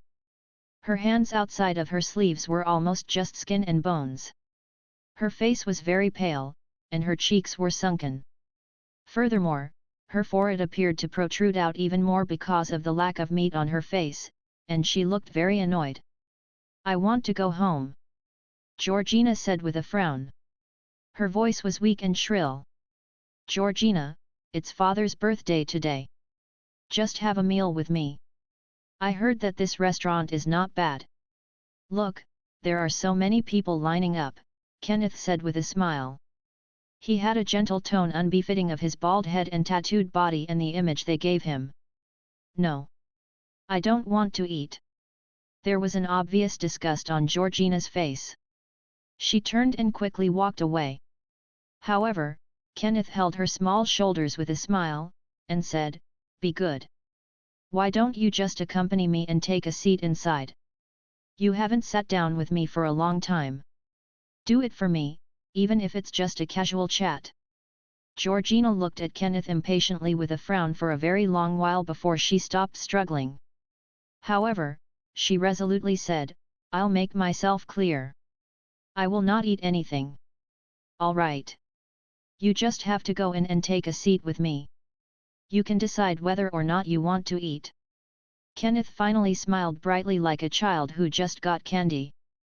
As much as he was glad, there was a hint of sadness behind the smile. He was also a reputable person with 2 short-distance trading groups and also a mine outside the city under him. Many years ago, his wife passed away from an illness, leaving his underage daughter behind. He had been raising the child up alone all these years, and gave her the best of everything. He would even pick the stars and moon in the sky for her as long as she could grow up happily. However, his precious little daughter met a scumbag outside, and got her heart utterly shattered. For a long time, she did not eat or drink, and now the healthy, cute, and extroverted young lady had become scrawny and skinny. His heart was bleeding. However, even if he broke that scumbag's third leg, he could still not make her regain the passion for life. Georgina's greatest problem was the inability to eat normally. She hated all foods, including those that she used to like. The mention of eating would make her annoyed, and she would even start throwing up.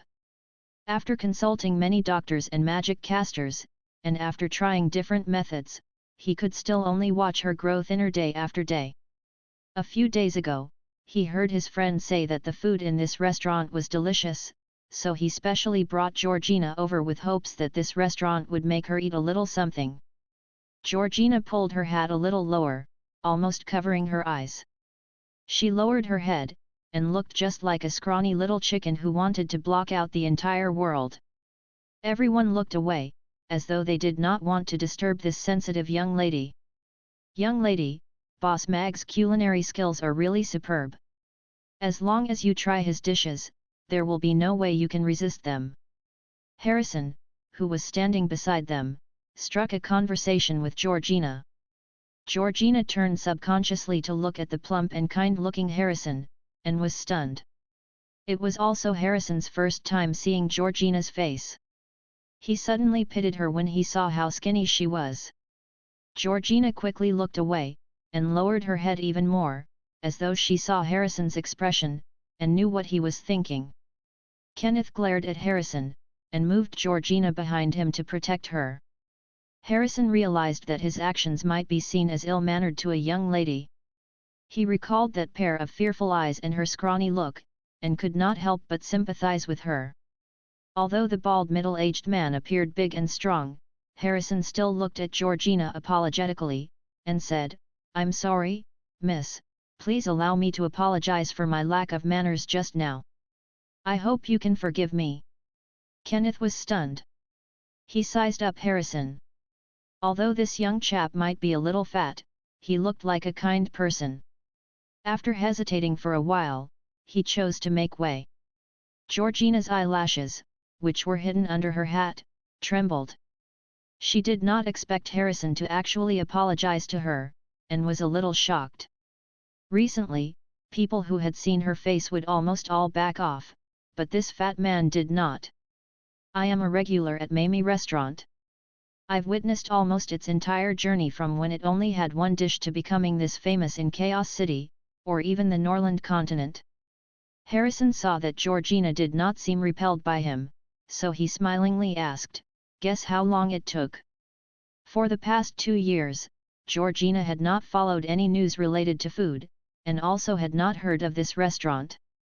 However, she knew that for a restaurant to become famous throughout the entire city, and even throughout the entire Norland continent, it had surely taken many years to make it big. You would never be able to guess it. "Only 5 months, Harrison answered himself. Smiling, he continued, "Mamie Restaurant only spent 5 months to go from a restaurant no one knew about to the best restaurant in Chaos City.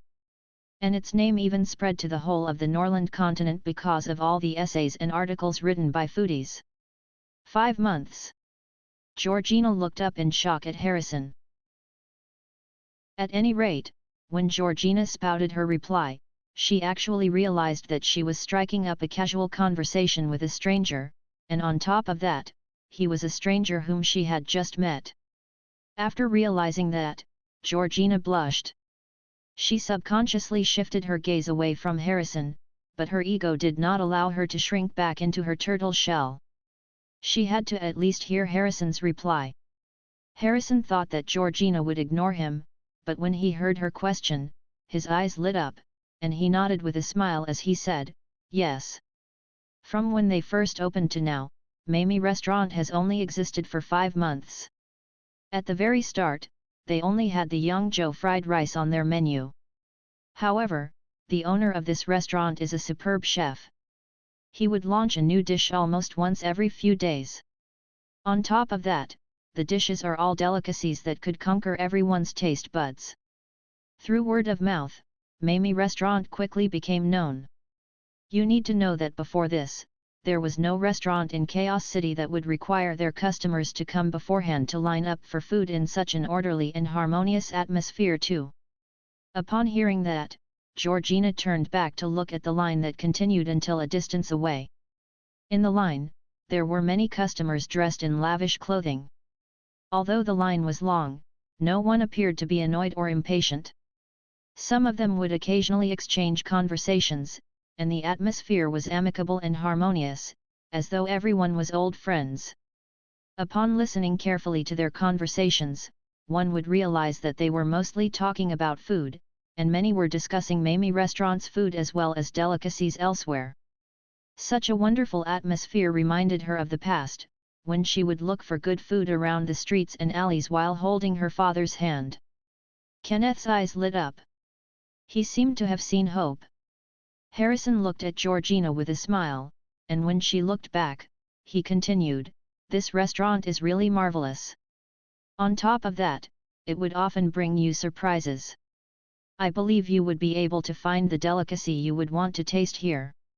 "I'm sorry, but I don't want to eat anything." Georgina rejected Harrison's suggestion coldly, and went back into hiding behind Kenneth as she lowered her head. Kenneth's expression froze. After a while, he nodded at Harrison apologetically, and sighed inside. Harrison frowned slightly. It was not due to Georgina's actions, but because he was worried about this lady's health condition. This lady was obviously not looking good, yet she refused to eat. On top of that, she seemed very resistant to that thought. This was terrible. However, as long as you enter Mamie restaurant, I don't think anyone would not want to eat, right? Harrison thought to himself as he stroked his chin. Not long later, the restaurant's doors opened, and Mag walked out with a smile to welcome the customers. What a young owner! Georgina was stunned when she saw Mag, who was standing at the door. After that, she was shocked by the beauty of the service staff. They were all so beautiful and elegant with fabulous figures and looks. That made her feel inferior in comparison. "Let's go in too." Kenneth held Georgina's hand and led her in. When Kenneth entered, the restaurant was almost filled.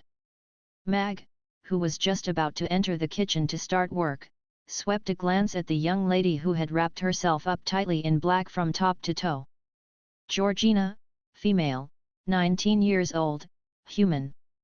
Suffering from very serious anorexia nervosa. Severe malnutrition. Severely depressed, moderate organ failure. Georgina's information came through the omniscient door at that time. This condition is a little serious. She has to undergo treatment immediately. Mag frowned slightly. He had already become a doctor as he started calculating in his mind how he should start. This young lady's condition seemed rather complicated, but after organizing the information a little, Mag reckoned that she had to have gotten her anorexia due to depression, which led to her severe malnutrition, and her malnutrition resulted in organ failure. Depression was a very complicated illness, and Mag did not dare to make any professional judgments on it. However, the most important thing right now was for her to start taking in food and nutrients to better her physical condition so that she could at least have a healthy body. However, for people with serious anorexia, being able to step into a restaurant was already praiseworthy. To make her want to eat would not be that easy. He was very confident in his culinary skills, but he was not very confident in her. "Boss Mag, what is the best thing to order for someone who doesn't want to eat?" Harrison went up to Mag, and asked softly, "Will roasted duck and pork belly work?" Mag glanced at Harrison. Based on his understanding of Harrison, he would definitely not have an issue of not wanting to eat. If his stomach could be filled, he would fill it with anything. Therefore, he most probably was not asking for himself. Her. Mag glanced over at the father and daughter who took the last table, which was by the window. Harrison nodded. However, he quickly smiled shyly. Mag understood immediately. This fellow was probably being Letcher had fallen in love. However, Harrison was a good person, whether in terms of family conditions or moral values. Although Mag was not very confident that he could open up the windows to that lady's heart, if he were to personally go over as a restaurant owner to tell her what was not suitable for her to eat, or even bring her unwanted attention, things would take a turn for the worse instead. There was still one seat left at the table, and Harrison would definitely go over. It was the best choice to let Harrison guide her in ordering food. But, what was with roasted duck and pork belly? For someone who had not eaten in a long time, seeing two such greasy dishes on the table would probably make her leave straight away. Definitely not the roasted duck or pork belly. Not food with extreme tastes like the spicy grilled fish or spicy grilled fish. You should never recommend those to her, Mag said seriously. You can recommend a serving of savory tofu pudding as an appetizer and a serving of braised chicken and rice or Yangzhou fried rice as the main course. If you order the braised chicken and rice, you can also order the mapo tofu as a side dish. This meal has to be simple yet give her a lasting impression. Thank you, Boss Mag. Harrison quickly nodded. Thankfully, he asked Boss Mag, or else he would step on a landmine. He turned and quickly walked towards the last seat. Georgina sat beside Kenneth, and was looking around curiously under her hat. This restaurant was not small, but was a lot smaller than large-scale restaurants like Dukas Restaurant. On top of that, it only had a dining hall and no private rooms. Moreover, there was even a rule saying that customers had to accept table sharing. A young woman was already seated in front of Kenneth, and the seat in front of her was still empty. After that, a large silhouette walked over, casting a large shadow. Hi, there's only one seat left here. Can I take a seat? Chapter 1900 I don't want to eat anything. However, the rules of the restaurant dictated that the customers had to accept sharing a table, so she had no right to say no. Or it might also be because this fat man did not look so detestable. He had a warm and friendly smile hanging on his plump face. Georgina hesitated for a while before nodding. Thank you. Harrison smiled and drew the chair back to take a seat. After that, he nodded at Kenneth in appreciation. Kenneth looked at Harrison, and nodded back, but had mixed feelings. He was always worried that Georgina would be hurt ever since she was young.